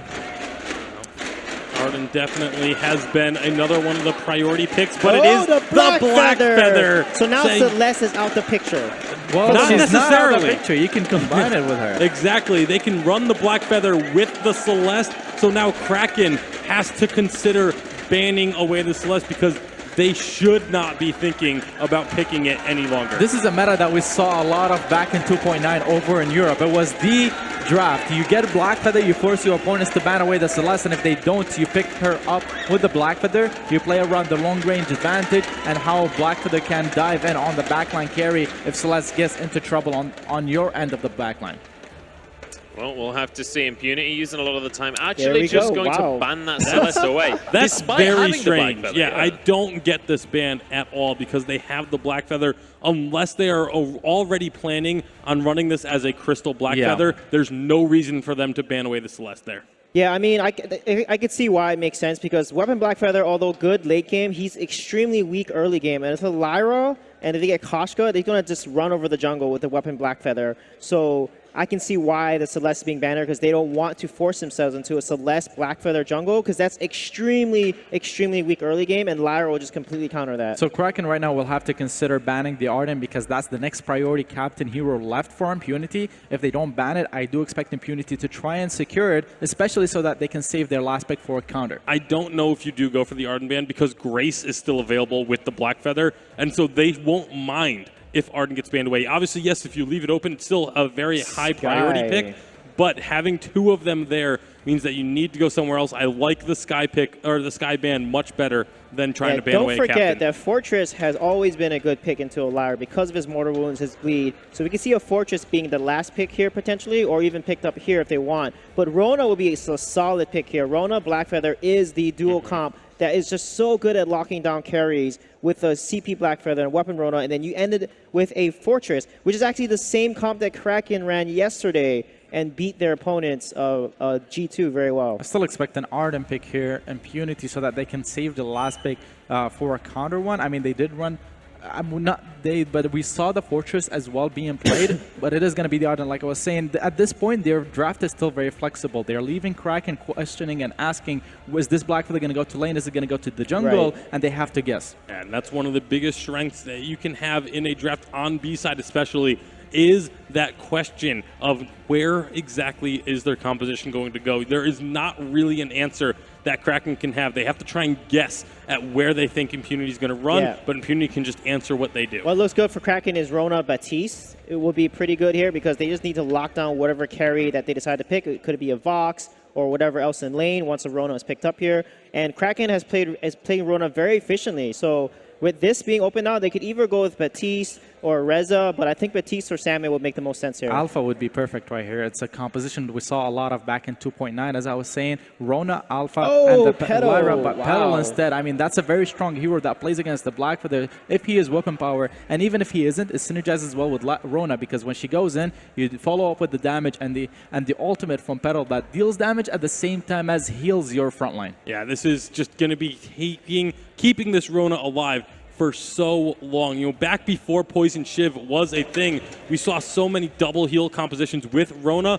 This is kind of just a variation of that with a little bit more options. The Vox, I like the pick for the Vox because you go for the Poison Shiv on him. You're able to apply the Mortal Wounds very quickly. Mortal Wounds are crucial in this matchup. Yeah, for sure. And Vox can dance around the Rona. Blackfeather can just poke for days. So Rona and Petal have to dive onto the Vox for him to win a lot of fights. And you have Arden to peel with the Gauntlet as well. Well, we have our drafts locked in, gentlemen. We have our picks on in. It's one apiece in the series. Who is going to be taking game number 3 here? Sweej, we'll start with you. Oh, man. Let's make sure this is not a 3 death. So let's go. I'm going to go with Kraken here because they're so good with Rona. All right, Tasty Bacon. I like the draft from Kraken better, but I've voted for the draft I think is better each game, so I'm going Impunity here in game number 3. I was going to say, Kraken had the stronger early game and mid game composition in the first game, and they did not execute on it. For that reason, I'm going to go with Impunity because they have the better late game stage composition. All right, 2-1 towards Impunity. We'll see if they can turn the score into 2-1 as well. It's time to pass this one up to the casters and get into game number 3 of this best of 5. Thanks, guys. And finally, Scoundrel, one person, or maybe 2 people on the desk are going to be correct. Finally, we've got a split desk going. I like Sweej pulling out and go, okay, all right, I'm going to be the hero here. I'm going to pick something else. You guys can pick Impunity. Kraken are very good with Rona. He is completely correct. I think this is going to be tough. I think both of these teams shown they can swing punches. Both of these teams seem pretty equally matched. Like I said, we've talked so much about Impunity, the home team here in Singapore, but Kraken are this unknown force from China, and the Chinese region has really come out and shown what it is worth in Vainglory this Worlds. They didn't perform as well last year, but 2017, China has been knocking it out the park. Yeah, it's honestly astounding, especially from a team like Kraken, who are, we mentioned it before, I'm going to mention it again, they're relatively unknown. They came in as a little bit of a question mark. We knew how aggressive they could be, and they're kind of showing it right now. But Impunity were doing the same thing. They were playing their own game, and Kraken in this game number 2, felt a little bit hindered for the first 15 minutes. Only 5 kills happened, and it felt like Impunity were just playing them at their own game, just making sure they kept them at bay, but it was just Kraken just being so aggressive that really turned the game around. I think Araki makes a really good point, though. We talk so much about Kraken's aggression. We talk so much about how they have a wildly unchained early game. Haven't really seen that yet. We haven't really seen them go off like C9 does in the early game. And if you think that a team like C9, who are just incredibly precise, incredibly, I guess, clinical in the way they execute games, you've got a team like Kraken who are a little bit wavy, and then they don't quite get there until the late game. And they've been playing more towards this late game Celeste style. That's where a lot of their wins have come from. I don't know. I don't know whether this mismatch is going to be there. Maybe this storyline needs to stop about Kraken having this insane early aggression, because they just haven't quite shown that level of play, or it's a completely different style of play that we're seeing from them. Well, maybe that was their secret weapon, showing that actually, okay, we're an early aggressive team, and then everybody kind of drafts around that and plays around that, and then go, actually, guess what? We can play super late game as well. But without further ado, jumping onto the fold for game number 3 is one apiece thus far. Impunity over on the red, and Kraken, this time, they're over on the blue. If we get to a point where this is even, DefQ hits level 8 and he gets his items behind him, I think Impunity are in a really, really good spot. Arden currently has a 100% win rate in this series, by the way. So, you know, maybe Arden is the magical pick for this series. Team Kraken doing what they haven't really done over the last couple of games, which is just prioritize this Elder Trient, sending 3 members down. Babalat did secure it. Impunity not really willing to mess with a Petal and a Rona in the early game. Petal being such a monster, and like you mentioned, Team Kraken picking up the Rona once again. Celeste and Rona just seem to be his wheelhouse. He can play this late game scaling mage, or he can play this Bruise that just jumps in and tries to annihilate the carry ASAP. Yeah, I think I've been more impressed with his Celeste than I have his Rona. But there definitely is this opportunity, I think, for Team Kraken, especially once they get maybe their first spikes, the Sorrow Blade and the Serpent's Mask and whatever first item Babala chooses. Then they can look to try and execute, put some pressure in lane. Especially before Blackfeather hits level 8. I think that's an area where we need to see Team Kraken look to exploit. And Iraqi, you know, correctly identified, they haven't really done that so far across any of their games. They're going to rotate towards the lane. This is going to be a tough time for Muir, especially against Greasy. But he does have the Lyra for the healing. And the minion candy is going to get used as well, something we see all too often. And that does lead Team Kraken actually down to the Elder Tree, and we'll see our first small engagement, but that'll be Impunity this time around, taking that Elder Tree. And Mr. Dog in a lot of trouble, actually. He had to actually pop the flask at that moment in time to make sure he stays alive. You can see Babalat trampolining away. In fact, he's even more trouble here. Impunity might just be able to pick up first blood if Team Kraken aren't careful. There's Quarterfinals. They're trying to get the kill over. They do. DefQ scores first blood. Yeah, and they did see Petal head towards their backs. They have got the scout trap that showed that. So what if DefQ is going to do is try and clear out the jungle the same way and take his backs away from Babala as well. So a good response by DefQ, but also a great response from Babala. He knew that that was a lost situation. Moa takes so much damage there, but as does Kisi. Kisi also rotated heavily out of lane here, so has to sort of catch up in CS. Mua took a long time to catch up to that heavily pushed wave. He's going to rotate down now. Maybe DefQ gets caught out here. Maybe he does, yeah. Mua is actually popping the flask preemptively. DefQ's in a lot of trouble over the wall from the into the fray. There's the mortal wounds to stop that healing from that flask. Wrong place, wrong time. DefQ doesn't quite take him out. Mua finally managed to pick that one up. In fact, Babala picking the first one up for Team Kraken. But good push there by the Impunity roster means that Mua's going to lose a little bit to the turret. Because of the early game, though, Kisi hasn't got a major advantage and things are going to remain pretty even Stevens in the lane. Kisi heading towards that Poison Shiv early on. Super impactful versus Serpent's Mask, super impactful versus Lyra. It's pretty much a must-have on the Vox at this point in time. Not that you'd really go many other items on Vox to begin with, but obviously has mega efficiency versus this Team Kraken lineup. Right now, where will we see Creasy really prioritize in that case? Obviously, he's probably going for the Poison Shiv like you mentioned, but what will he go after that? Probably the standard Vox build, I imagine. This is one of those games where you're probably going to need 2 defensive items, so you're going to go for the Poison Shiv into the breaking point, then maybe into something like the Bone Saw or the Sorrow Blade, depending on the itemization defensively that Team Kraken pick up. What's more interesting is we're going to see DefQ go for that, what appears to be the Aftershock build on the Blackfeather, the CP Blackfeather Aftershock build, which means he's expecting to duel a little bit earlier on. He's happy to take more close-range duels, and it's going to be more effective when Team Kraken dive in, as opposed to going for something like the Shatterglass, which gives you that option post-level 8 to hit huge damage with your poke. Something we need to look at here is actually Impunity's use of this minion candy. Creasy popped it in the lane, so Mua and Mr. Dog just couldn't instantly clear the wave out. He was then able to rotate down to the item shop, pick up that Poison Shiv as his first item, and now is rotating back up to the top to the top side of the map here, meaning that Mr. Dog and Babala have to actually rotate because they don't have a minion candy of their own. You should be a color caster, mate. Oh, thanks, mate. that was pretty apt a description of the way they're using minion candy. Yeah, they're using it to just prevent early clear of that lane, allowing them to stop that jungle without losing too much pressure on their own turret. So yeah, agreed. Completely good use of the minion candy here by Impunity, and it's something that we've seen a little bit of at Worlds. I actually thought we'd see more minion candy than we have at Worlds so far, but Impunity are one of the teams that have been using it quite well.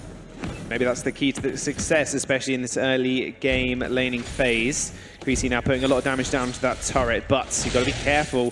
Who has got that Serpent's Mask online, but with the early itemization choice from Creasy, we are going to see that healing cut in half. And in fact, everybody's got a bit of healing on Team Kraken's kit. Got to keep that in mind. That spontaneous combustion as soon as Babala hits that level 6, and obviously the sigil coming up from Mr. Dog as well. Breaking point looks like it's going to be next for Creasy. No surprises there. That's the standard Vox build that we see pretty much in most Voxes. Whether he goes then for a double defensive build, the fact that he's got some armor would suggest that it will be a double defensive build. You very, very rarely neglect a reflex block, although realistically, what do you want to reflex? Oh, Mua goes in really aggressively. That bulwark doesn't quite connect either. Wait for it, will come out. Will only silence Mr. Dog. Impunity don't really want to follow that one up whatsoever. Mua showing that he really wants to punish Creasy for every move he makes. In fact, using that into the fray to actually get on top of DefQ. But they are just going to be able to back off. However, Creasy taking a lot of damage. In fact, DefQ using that Rose offensive defensively this time around. Now that I mention it though, what would you actually want to reflex block from Team Kraken? There's nothing that you need to realistically actually use the block for apart from the shield potentially, so therefore Crucible is not so important as nor is reflex block. We've got to fight. Oh, cool. Mr. Dog sent extremely low. Use that sigil to get out of there. Already that poison shiv doing wonders. As you can see, they all have to back off. That sigil healed next to nothing. A lot of damage coming out from Babala. He's gone for the Dragon's Eye first, which is one of the items that's a bit easier to stack for the Petal. Just use those Munions, they stack that Dragon's Eye for you. They can get massive spontaneous combustions, especially at this point in the game. That's a good stop there by Mua. Mua read that like a book, and it actually forces Creasy here to actually stay in the lane as well. Yeah, and they're going to push this lane pretty hard too, so Creasy's going to have to be very careful about where he rotates to. Just going to get the healing tree on and come back, I think. Yeah, it does make a lot of sense. He's done just that, Excalibur. You should be a color caster. Oh, thanks, mate. It's all right. No worries. Just one apiece there. That's something big to kind of talk about also. Impunity looks so dominant in day number 1, as did Kraken, who came up against G2. But now we're in a best of 5 situation. It's no longer best of 2s. However, Goldmine is going to get started up. Impunity is going to rotate downwards. In fact, they know Creasy's in the lane. If they burst down this quick enough, DefQ might not have an Edgewards in. Does use that Rose offensive bit, and he steals it as well. Big gold boon for them. 400 apiece. He paid for it with his life. But Impunity find the gold miner. He was calculating that out. The problem now that for Impunity is they've just used the fountain kind of unnecessarily. I think the Black Feather was dead regardless, and they don't have a fountain to defend this turret, and it looks like that's what Team Kraken wants. They're going in hard for this first turret. Oh, they have to at this point. DefQ has spawned, using that red mist to try and clear that turret. Big silence, big gauntlet, but the Crucible is going to be there to get the block. Oh, Babala blocked the initial stun, but now is in a lot of trouble. Creasy is going to be able to follow him up. The sigil's there. He has to double back. Creasy finds the kill, and they're going to be able to jump onto Mua as well if they're not careful. DefQ going underneath the turret. Forces Mr. Dog actually to use the flask there as well. Turret's going to go down rather rapidly. Also, Impunity with a smart rotation is going to be able to secure it also. Mua is going to be in the front line, takes the brunt of the damage. There's the red mist to try and get up a healing, but he has to use the into the fray to get out of the fight. DefQ's in a lot of trouble. Sigil only just saving Mua, but they managed to trade 1 for 1. Gonna back out here. Don't know if there's anything left on the map here for Team Kraken to get easily. They could potentially go for that healing tree on, for the Crystal Sentry, but I don't think they're going to be in a good enough position. I think DefQ will be up and available to defend that. Interesting that Quarterfinals has chosen to go for the Crucible. Maybe just simply to bolster his, or bolster up his Vanguard, because there's not really anything, like I said, that you particularly want to block. There's no major impact abilities, there's no hard CC coming out from Team Kraken. So, you know, I might have been considering prioritizing Echo or War Treads over the Crucible, but the Crucible does give you that extra shield across the team that can be very useful against sort of splash damage, AoE damage. Petal provides that, Rona provides that, so often that brings a little bit extra to the table. So that's probably the thinking for Quarterfinals. And obviously, like I said, the health that it provides makes his Vanguard that bit better. Unless he wants to go for Slumbering Husk, obviously for the HP as well. But exactly.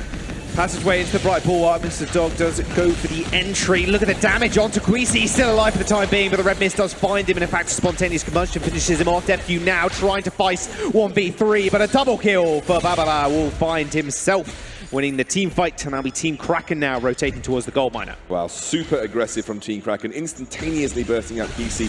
Kesey has decided that he wants to prioritize a 3-item build over getting any form of real hard defense here. I would really want that coat of plates finished as soon as possible. I think that's what he's going to spend his gold on this next buy. He's picked up the bone sword though, so he's looking for or expecting to play up against a lot of armor. Not a lot of armor to speak of right now apart from the base armor, so you're not going to get the maximum efficiency out of that item. Sora Blade would have been better right now, but this may be the long game play for Impunity, saying, well, we expect this game to go further. We expect this game to go to a point where we're facing up, especially when Rona, a metal jacket, and that's where obviously the bone sword is going to come into use. Right now, QC is having a lot of trouble in these fights. However, he's being jumped on more often than not. The Rona delivery system using that passageway just knocks on the door of Impunity, and it is very hard for him to actually dance backwards. He's got one Sonic Zoom in him. Obviously, can pop the boots also, but the problem is if that Vanguard's used on DefQ to kind of keep alive, who's also in the front line, haven't got that to use later on. However, he is going towards that Echo, so that will be available soon. One of the great things about Lyra into Arden is the Bright Bulwark. It stops Arden using any of his abilities. Vanguard is considered a movement skill. Blood for Blood is considered a movement skill. Gauntlet is considered a movement skill. None of them can be used while Bright Bulwark is active. So if you portal onto the Vox and Bright Bulwark, Arden can't protect him at all. Look at Team Kraken here going for the flank. That's a big corner, locks them all in place. But will it matter? Into the phrase used, but Red Mist is not going to really find anybody. Greasy is still dodging around the fight. The first initial frag lands onto Pamela. Greasy still diving and dodging and finds the kill onto Mua. They find the follow-up ace as well. The crowd explodes and Impunity are going to shove this lane in. Again, the great gauntlet from Quarterfinals. He also held on to all of his skills. Great kiting out by Kisi to get out of the Bright Bulwark, as well as Quarterfinals to make sure they could use that Vanguard. Let's take a look at that again.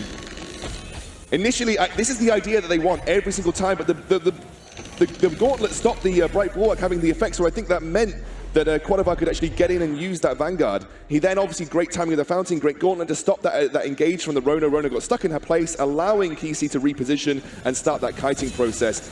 There's bone sword stacking up, and that's where the Vox becomes really, really good. It just, the way the gauntlet was placed as well, just left no room for Kraken to actually move. Maybe that's why they want the gauntlet. They just want to block the Bright Bulwark. That now makes sense to me. That is the only ability that shuts down this kiting process from Impunity. Maybe they just need it for that.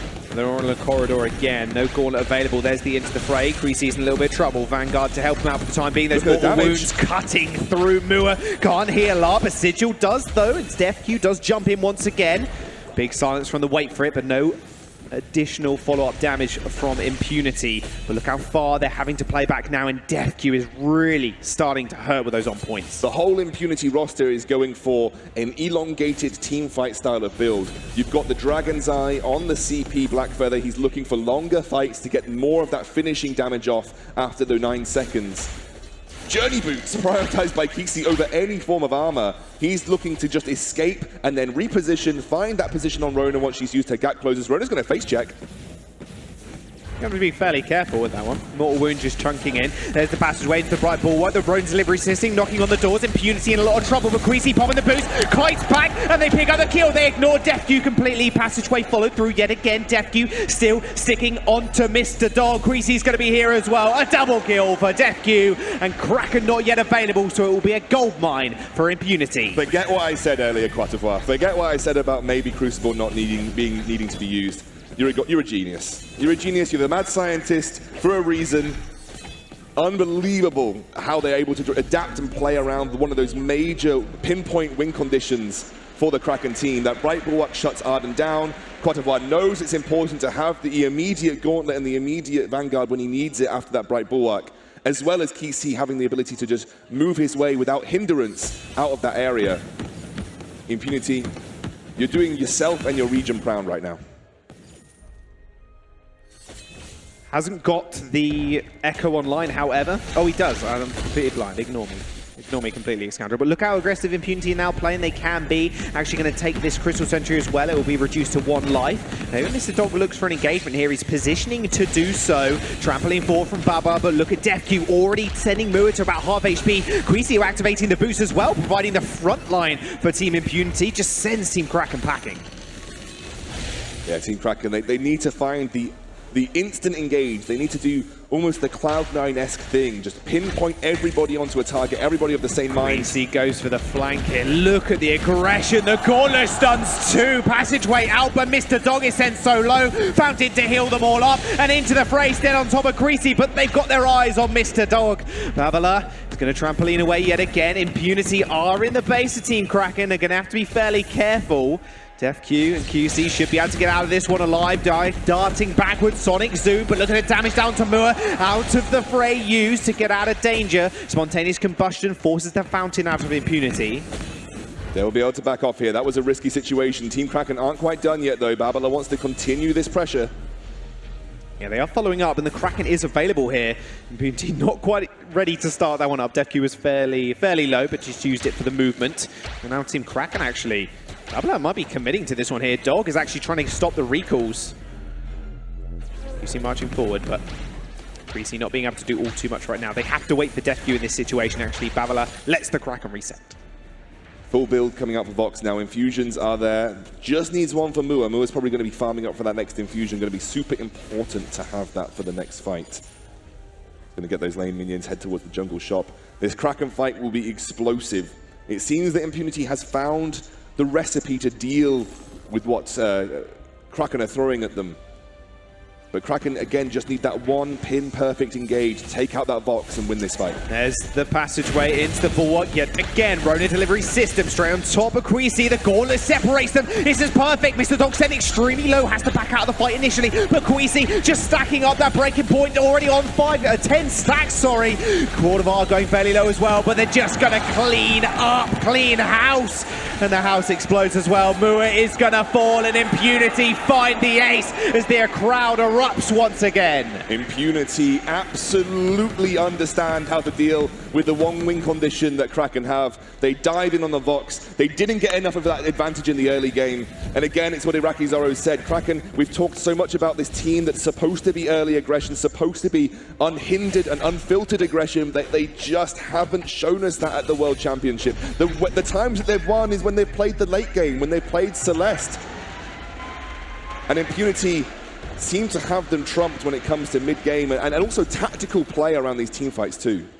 You call him a mad scientist for a reason. The Gauntlets have just been absolutely Herculean. Beautiful, every single time.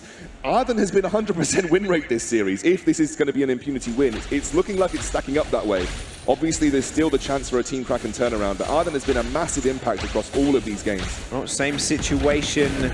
Impunity were in last game with the Kraken only standing between 2 turrets and that crystal.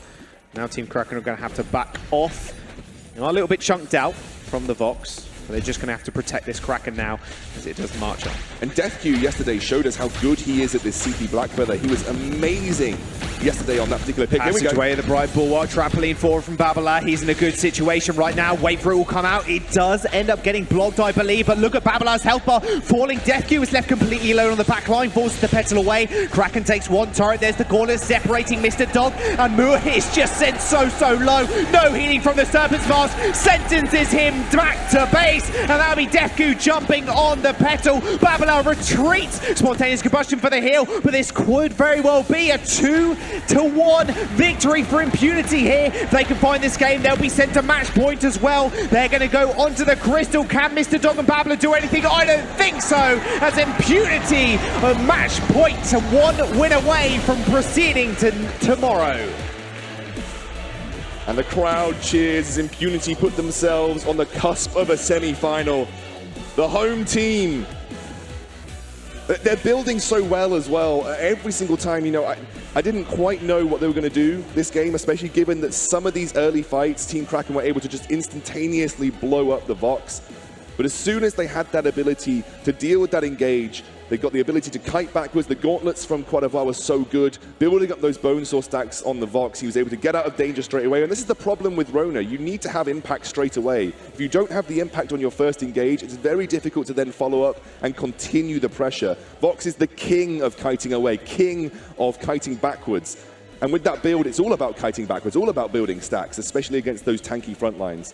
He did so well. Well, Def Q had the Dragon's Eye as well. They were all about the elongated team fights. Arden remains 100% win rate in the series so far. It's only been 3 games, though. Team Kraken still have the opportunity to come back, but Impunity are on match point. We're going to throw it to Munchball and the guys over on the desk, where they can break down the Impunity win even further. Impunity take another game in this series, and the crowd could not be happier for it. Every single kill, every single moment that Impunity look good, the crowd loses their mind here in the arena. Talk to me about this game, guys, because honestly, Arden in this series, not only has it been winning the games, it has been game-breaking during these team fights. Some of the gauntlets that we saw in that last game were just unbelievable. Yeah, those gauntlets were amazing. And also, I mean, the Vox build was also amazing. He got tier 3 boost before Rona did, and Rona just couldn't get on top of the Vox, couldn't touch him. And the Bonesaw, Shiv, Breaking Point build just allowed Vox to outscale, get a lot of stacks, and Rona just was deleted. Her tankiness was not affected because of the Shiv, Poison Shiv. So amazing, amazing build by Impunity and how they played to their consequent condition. I also just loved the way that they played. When the few times Rona did get onto the Vox or the Black Feather, they didn't give her any attention. All of their focus was onto either the Lyra or the Petal every single time. And once they took down one of those two, made it a numbers game, all of a sudden you have the 3-on-2 advantage. You're going to win that 90% of the time. Rona was never the first target once we got past the early game of this one. So a great job with their target selection and target focus by the side of Impunity. I mean, it's just beautiful plays after a beautiful draft. This game, or this series, is showing me that Impunity's strongest point is actually their draft. They baited Team Kraken into picking that Rona after they had flexed the Black Feather into CP, then picked up the Vox against it. Is just very impressively understanding that their win condition against Rona is to kite her away and keep their distance or stacking the breaking points on the Vox. Just played very beautiful. Yeah, absolutely. And honestly, I was incredibly impressed by DefQ during that game as well. His Black Feather was excellent. In one of the team fights towards the later stages of the game, he got a double kill almost simultaneously. A's to one target, B's over his shoulder to the other. Just superb mechanical plays coming out. And we've been talking a lot about Black Feather in this matchup specifically, and he definitely... He kind of showcased there why Black Feather is such a priority pick for both of these teams. Yeah, and why it's been a priority pick across the entire World Championship. 100% draft participation, whether it's banned or picked. This time it finally got through to be picked and had an incredible performance. And again, the way that they went about this was so smart. I was questioning the Celeste ban, but in hindsight, thinking about it now, obviously, yes, they baited out the Rona by flexing the Black Feather to a crystal power, but if the Rona doesn't come through there, they can continue to run that as a weapon power Black Feather. Yeah. And because of the Celeste ban, it forces you to think, okay, this is likely to be a Crystal Black Feather, but you just can't take that risk. It just put the members of Kraken in a really tough spot in the draft. It's almost as if people forgot about how strong Black Feather is and how flexible and it is strong it is to pick it also as a first pick. A lot of teams are avoiding first picking it just because they think it can get countered. The fact that it can go both weapon power and CP, and both it can go to lane or jungle, means that if you first pick it, you're in a perfect spot to try and adapt. I love that Impunity here. They had trouble with the Krull in one game and just said, we're taking that off the board now, banning it first in 2 consecutive games. It's just a pick that they feel like they can counter what they try and do, so they take it off the board. Yeah, here they're probably going to take out the Lyra or the Black Feather. And I love what Impunity's doing. They're banning Krull, right? And then banning Celeste. These are the 2 heroes that Kraken just completely excels at. So we're removing 2 power picks away from Kraken that they have been so good at. So very smart draft by Impunity here. Removing any crutches from their opponent and making sure that they cannot have any of those comfortable picks for themselves. I do want to point something out across the course of this series. So far, B-side has won every single game of this series. We've seen Impunity, every time they've won, they've been on that B-side, and Kraken the exact same. So now on the A-side again, is that an issue for Impunity? Do we think that the drafting has that big of an impact? I mean, it could be. I'm talking about the B side. I actually talked to FlashX quite extensively before the tournament even started regarding the B side going into draft. It just is so strong, especially in 2.10, because not only you're able to secure 2 power picks in your first and second picks, but leaving your last pick as a counter pick and having that potential to adapt at the very last second, means that these teams that have so many different heroes that they can go for, very deep hero pools, have an advantage on the B side. Yeah, Impunity needs to ban Black Feather here because if they don't, Kraken's going to pick up the Black Feather and then they potentially can play Fortress, and that's a comp that they played really well. So Black Feather will be taken off the board here, and now Kraken has Arden up, and they can save it. Is this going to be a Kestrel? Is this going to be a Kestrel? They still have it open. They have the Lyra with it. Against the Rona, it's a little risky because if you don't snowball by taking turrets throughout the mid game, late game when Rona jumps on you, you're a little bit vulnerable. But Impunity played it so well yesterday, and they just seized one turret after another. They can do Celeste and Weapon Baptiste again if they want, and that can give some good peel for the Celeste. And let's see if they're going to go ahead and fall on that, or they're going to pick something that can counter the Rona here, because Vox is off the board. So Rona looks really good into a lot of squishy carries right now. Yeah, the Rona pick, there's going to be, Impunity will have to come up with something to deal with it. Obviously, there are answers to it. We've seen there be answers to it, but it is still a very strong, dominant pick on update 2.10. And it's without the Black Feather there, and without the pedal they just used to deal with the Rona, I think they might have a much more difficult time dealing with it. But this is a matchup we've seen a couple of times now, the Celeste versus the Rona. Typically, you would expect Rona to be able to come out on top because of the dive, but in this series, Celeste has been the one getting the upper hand. So they're going to pick Weapon Baptiste here or Glaive. They actually have played Glaive, or actually, no, Kraken has played Glaive. Yep. But let's see, Impunity has that. But Glaive doesn't look that hot right now. Right now, I think Weapon Baptiste is probably their best option because they played it so well with the Celeste combination. I want to see the Weapon Baptiste again. I want to see that spicy little pick coming on through. I mean, and it's almost one of those things where they were able to beat Kraken with it. There it is. Once. Now just say, you know what? Can you deal with this? Can you beat us with this pick? Until you prove that it can be beaten, why not just keep running it? If it ain't broke, don't fix it. Impunity locking it in once more. The thing about picks like this that people don't expect is the first time you go up against it, it's a little bit of a surprise. You don't know how to deal with it. The second time, you've seen it before, you should have a strategy and a plan going up against it. So Kraken, this is the last pick that they have here that they can go with to counter the Baptiste weapon power. At the same time, though, they've seen it. Kraken has seen it, like you mentioned.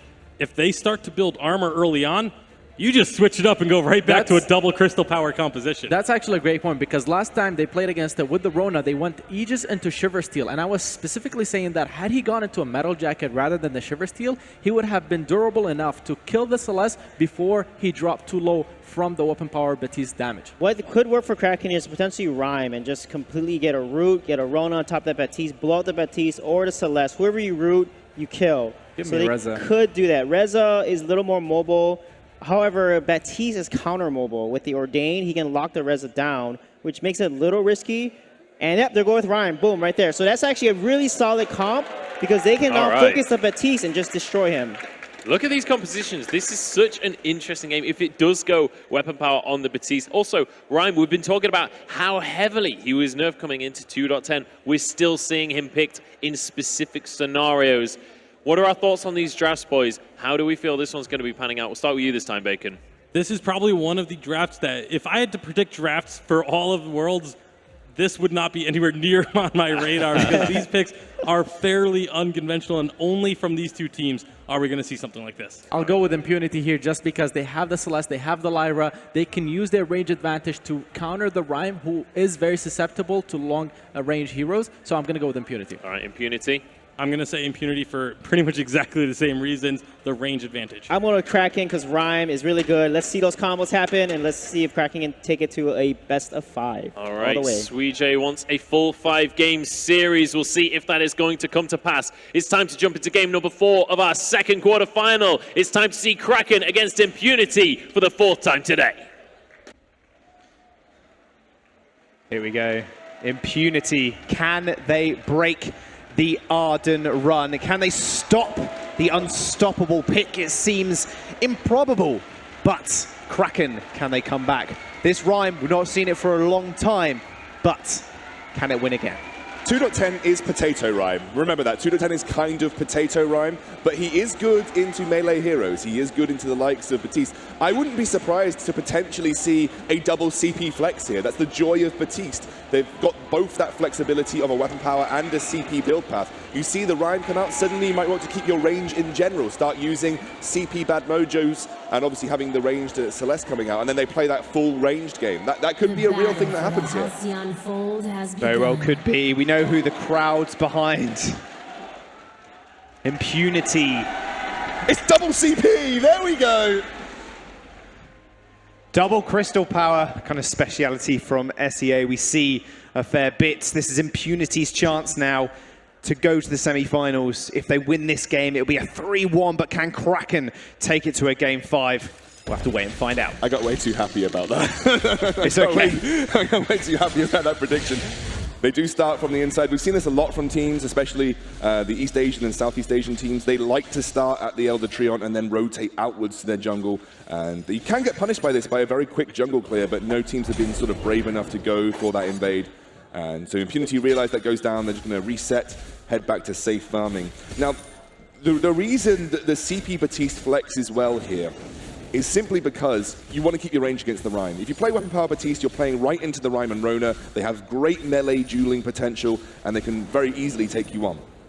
CP Batiste gives you that ranged power of having the bad mojos. You play a little bit like a shorter range Celeste. You just spam those skill shots, and it's very difficult then, apart from a gauntlet engage, to find those good engages for Team Kraken. So I love that flexibility that the Batiste offers the draft here for Impunity. And again, it's another one of these examples of Impunity having the ability to experiment and be flexible with the way they play. They're going to go straight for the Elder Treant yet again. Oh, close there. Double Elder Treant though for Kraken, rotating on respawn. Great rotations here in the jungle for these guys. Going to give them that small golden experience advantage that prioritizing the Elder Treant does. I live for Lyra Sigil Steals.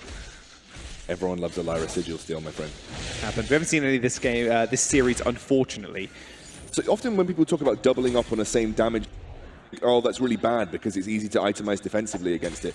There's only really one item that you can pick up as a carry that gives you defensive shielding, which is Aegis. And unless you want to go for another slot of tier 2 shielding just to prioritize defense, then obviously you're limited to what you can buy. But having a double CP means you don't have to really buy armor, which means it opens up another slot for you to pick up an aggressive item, an offensive item. That's often why people say that doubling up on a damage type is worse, simply because you give your opponents more flexibility in what they want to pick in terms of offensive items. They can open up more slots, and that means we could see even a full 3-item Rona before she even has to consider any extra shielding on top of the Aegis.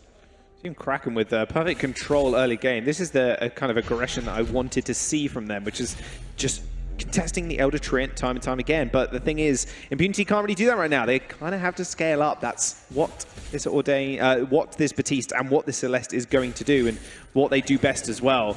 I love that they froze the lane so well there, just in front of their turret, while Mua rotated and shared those backs early on.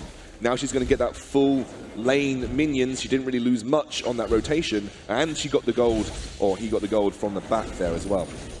So it was a really nice freeze by Team Kraken, and unfortunately Quarterfinals didn't have the opportunity to push that in too far. There's a lot of CC coming out from Impunity as well that you can lay on top of each other. Yeah, but that's why Aegis becomes even better, right? Because you've got double reflex block, you've got the obviously you're gonna need a Crucible this game too, but plenty of CC. You're completely right.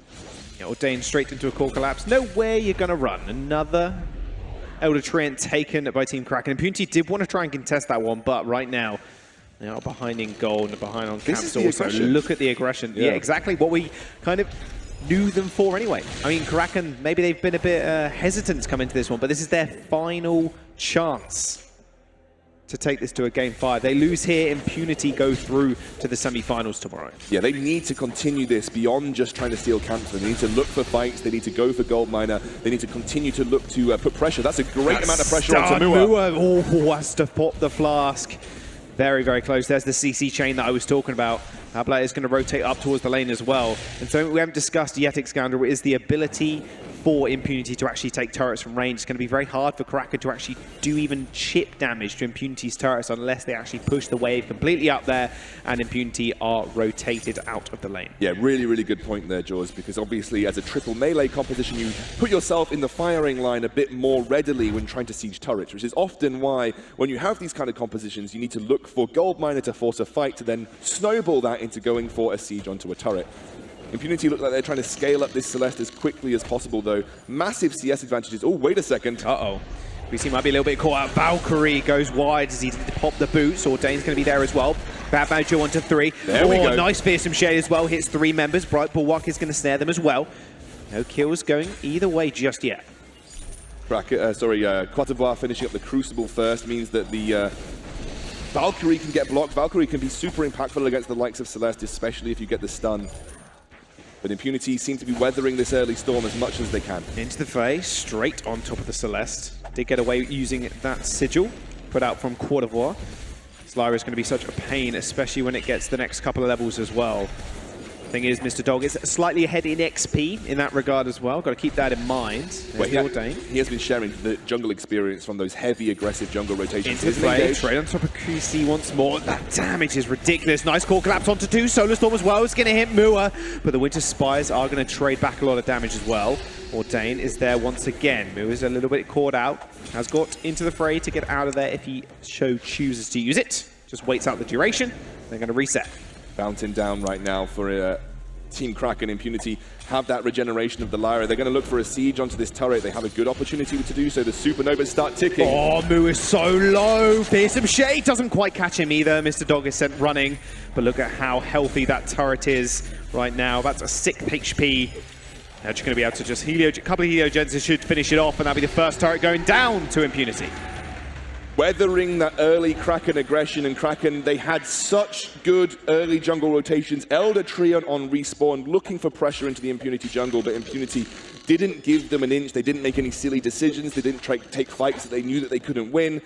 And it came down to that lane brawl, and Impunity weathered it out and take the first turret. Because their siege is just that much better, it's much easier for Impunity to push onto a turret than it is for Team Kraken. This is a risk of a triple melee composition. A lot of it revolves around your ability to draw the enemy into a team fight.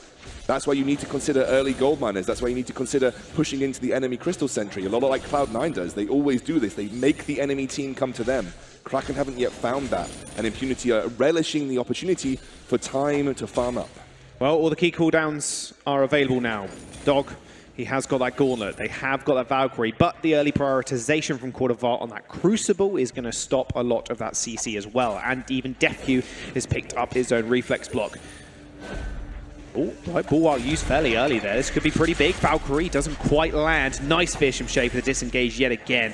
DefQ has been on point. There's the Gauntlet. Gets blocked! Impunity are now going to be able to march forward. Solar Storm hitting 3 members. They're going to be able to push forward here. Dragon's Eye still stacking up.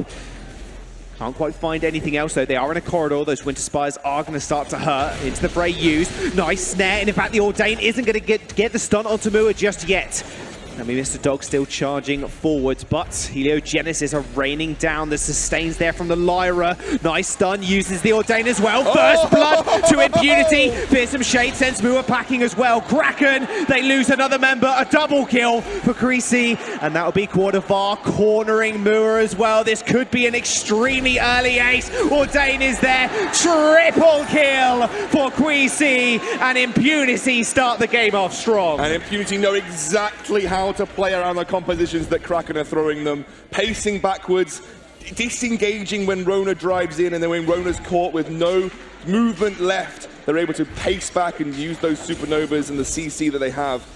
Crucible is a massive item for Mr. Dog right now. I think the most impactful part of that last fight was DefQ's two impactful parts. DefQ's original Fearsome Shade, followed by the Gauntlet cancel, which I think was from an Ordained. The only way I think you can cancel the Gauntlet was from the Ordained. You can do it with Bright Bulwark as well, but I believe DefQ threw down on Ordained on the Gauntlet cast.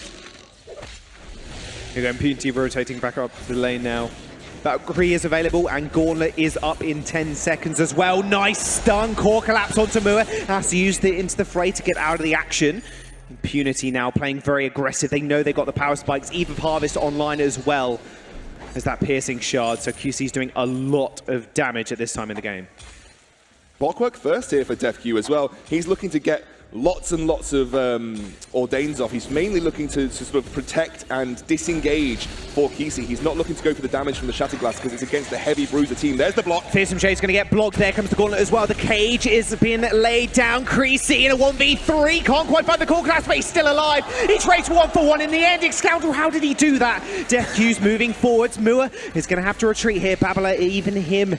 Oh, Elder Trio. Oh, the Treant. That was so close, but it doesn't matter. Those bad mojos are already starting to stack up, using the boost to get a little bit of distance. Nice route. Babbler is invincible at this moment in time, but another fearsome shade rattles through Team Kraken into the fray, used to jump on top of DefQ. Mua finds his first kill of the game, and they're just going to chase Quarterfinals around. A little bit too late for the ace. Should be able to get out with a passageway, but they're just going to keep following this one up. Yeah, not going to get the ace here. Quarterfinals should be able to get away as much as Mua wants to stress down. Oh, I tell you why Celeste can do that. This is a composition from Team Kraken that group up onto one target. They dive one target, they group up, all three of them are in a very small area. Celeste has got both a Dragon's Eye and an Eve of Harvest.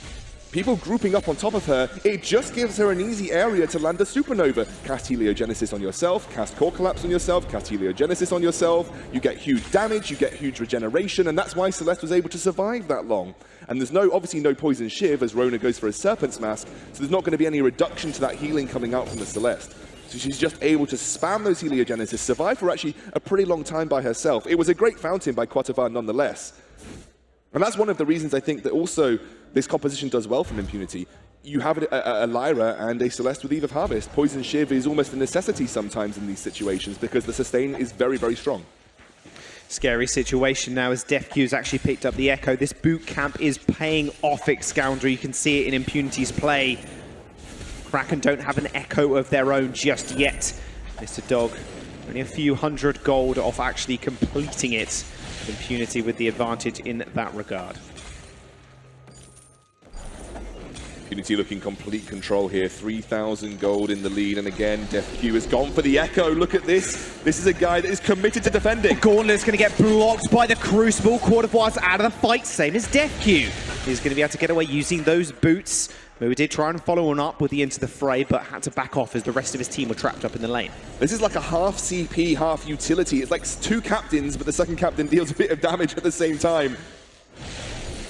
Another Ordain lands on Bubbler. Is going to let it time out. Valkyrie still available. Is going to get... did end up going a little bit wide as well, and this could be Impunity with the advantage here. They are moving forwards. Winter Spires are landing. Another Ordain onto Bubbler. Core Collapse doesn't end up landing. Mua jumps straight in. The Red Mist is going to turn 3 people alive, but the Fearsome Shade was good. Another one lands as well. That sends Dog packing, and QC once more left all alone by the fight, but the Core Collapse onto 2 people ends up killing Mr. Dog off, and now it's Mua, the last carry alive for Team Kraken, to clear up this fight, or at least try to. Babbler is going crazy low, but QC is just surviving the entirety. The sustain coming out from the Celeste is way too much for them to deal with. Babbler is going to go down. A double kill and an ace for Queasy, and they're going to break open the base of Team Kraken. There's nothing that Team Kraken can do here. Absolutely nothing. The sustain is just getting to unbelievable levels. The Echo from DefQ is so good at disengaging. Let's take a look again. The first Fearsome Shade was blocked, but the Echo comes out, and the next one disengages. Yes, it disengages towards Celeste, but she's able to reset and get this great Core Collapse off that allows DefQ to get onto the sigil and regenerate. And this is where that sustain comes through for Impunity. There is no Poison Shiv, no way to stop the healing. You do have the mortal wounds from the Rona, but it is a limited application. You get it every so often. It's not like you can apply it consistently. So you have to make sure that you apply that mortal wounds and then go for the burst. They're not getting that. They're not getting that. The crowd just explodes as soon as Impunity won that fight. Team Kraken now going for another engagement. It seems they just want to fight. There's the Gauntlet. The Crucible is going to block it. Red Mist onto 3 people. Another Gauntlet comes down as well. Quarterfinals going to get trapped off. Fearsome Shade onto 3 people. Miss F Dog is going solo. Nice Solar Storm as well. Here's 3. And Creasy just destroying Babbler in the back line. The shield from Vanguard is going to keep him alive for the time being. Heliogenesis for the double kill. And DefQ should just be able to clean up Mua here as well. Ordain's going to trap him in place. And Quarterfinals is just they're just playing with their food at this current moment in time. Another ace could come through as well, unless he can get out. Oh, there's the portal. Portal ordains Mua, wrong place, wrong time. Sustain from the Serpent's Mask, but it's not gonna matter. An ace for Impunity. Ace after ace, every step up the ladder to land your Singapore home team in the semi-finals. What incredible performances across this semi-finals. They've had unbelievable drafts, great counters, great theory crafting. And this is a team that was never really expected to go this far, but they have shown everybody up. Everybody. Analysts, players, teams from across the globe, Singapore, are just this close to finding themselves in the semi-finals of the Vainglory World Championships. And we are this close as well to seeing Playoff Beard have his beard shaved on stage as well. Kraken is being taken though, ex-Scoundrel. Look at where Babalab is positioning right here, and you can see Muit is nowhere near either. This is going to be a miracle steal. Nice block on the Fearsome Shade. There we go. But Impunity secure it. Ordain is going to come down, and this is where they need to fight by time for the Kraken. Team Kraken though, trying to at least chip it down for the time being. Impunity very hesitant right now to actually go for the full-on engage. Oh, look at the heal from Lyra now as well. Fully stacked. Everybody back to full health. They're going Passageway aggressive. into the Bright Bulwark as well. The Rhine gets snared up. They lay the cage down to stop them going for the engagement. QC walks into it, gets stunned up. Ordained onto the dog. Core Collapse actually lands as well onto Babbler. This team fight, the longer it extends, the more strong Creasy gets as well. Core Collapse, Solar Storm onto 3 members. Another Heliogenesis secures the kill. Impunity setting their sights on the semi-finals. Fine to the dog, the only member left alive. And remember, the Kraken is destroying Team Kraken's base. He's going to fall in the end to a bad mojo. The crowd erupts. The ace comes through. In a paradoxical turn of events, the Kraken takes down Team Kraken. The mad scientists, Quarterfinals and Impunity. Unbelievable performance. They have looked incredible. Team Kraken falls and Impunity make it to the semi-finals. What a performance from them. What a performance from them. Unbelievable. Relish this moment. Singapore finds themselves in that semi-final, and they looked so good. From draft, from theory crafting, from execution, everything looked top tier. The crowd fully behind them every step of the way. But let's give credit to Team Kraken. This is a team that was unknown. They didn't have any expectations behind them, but they landed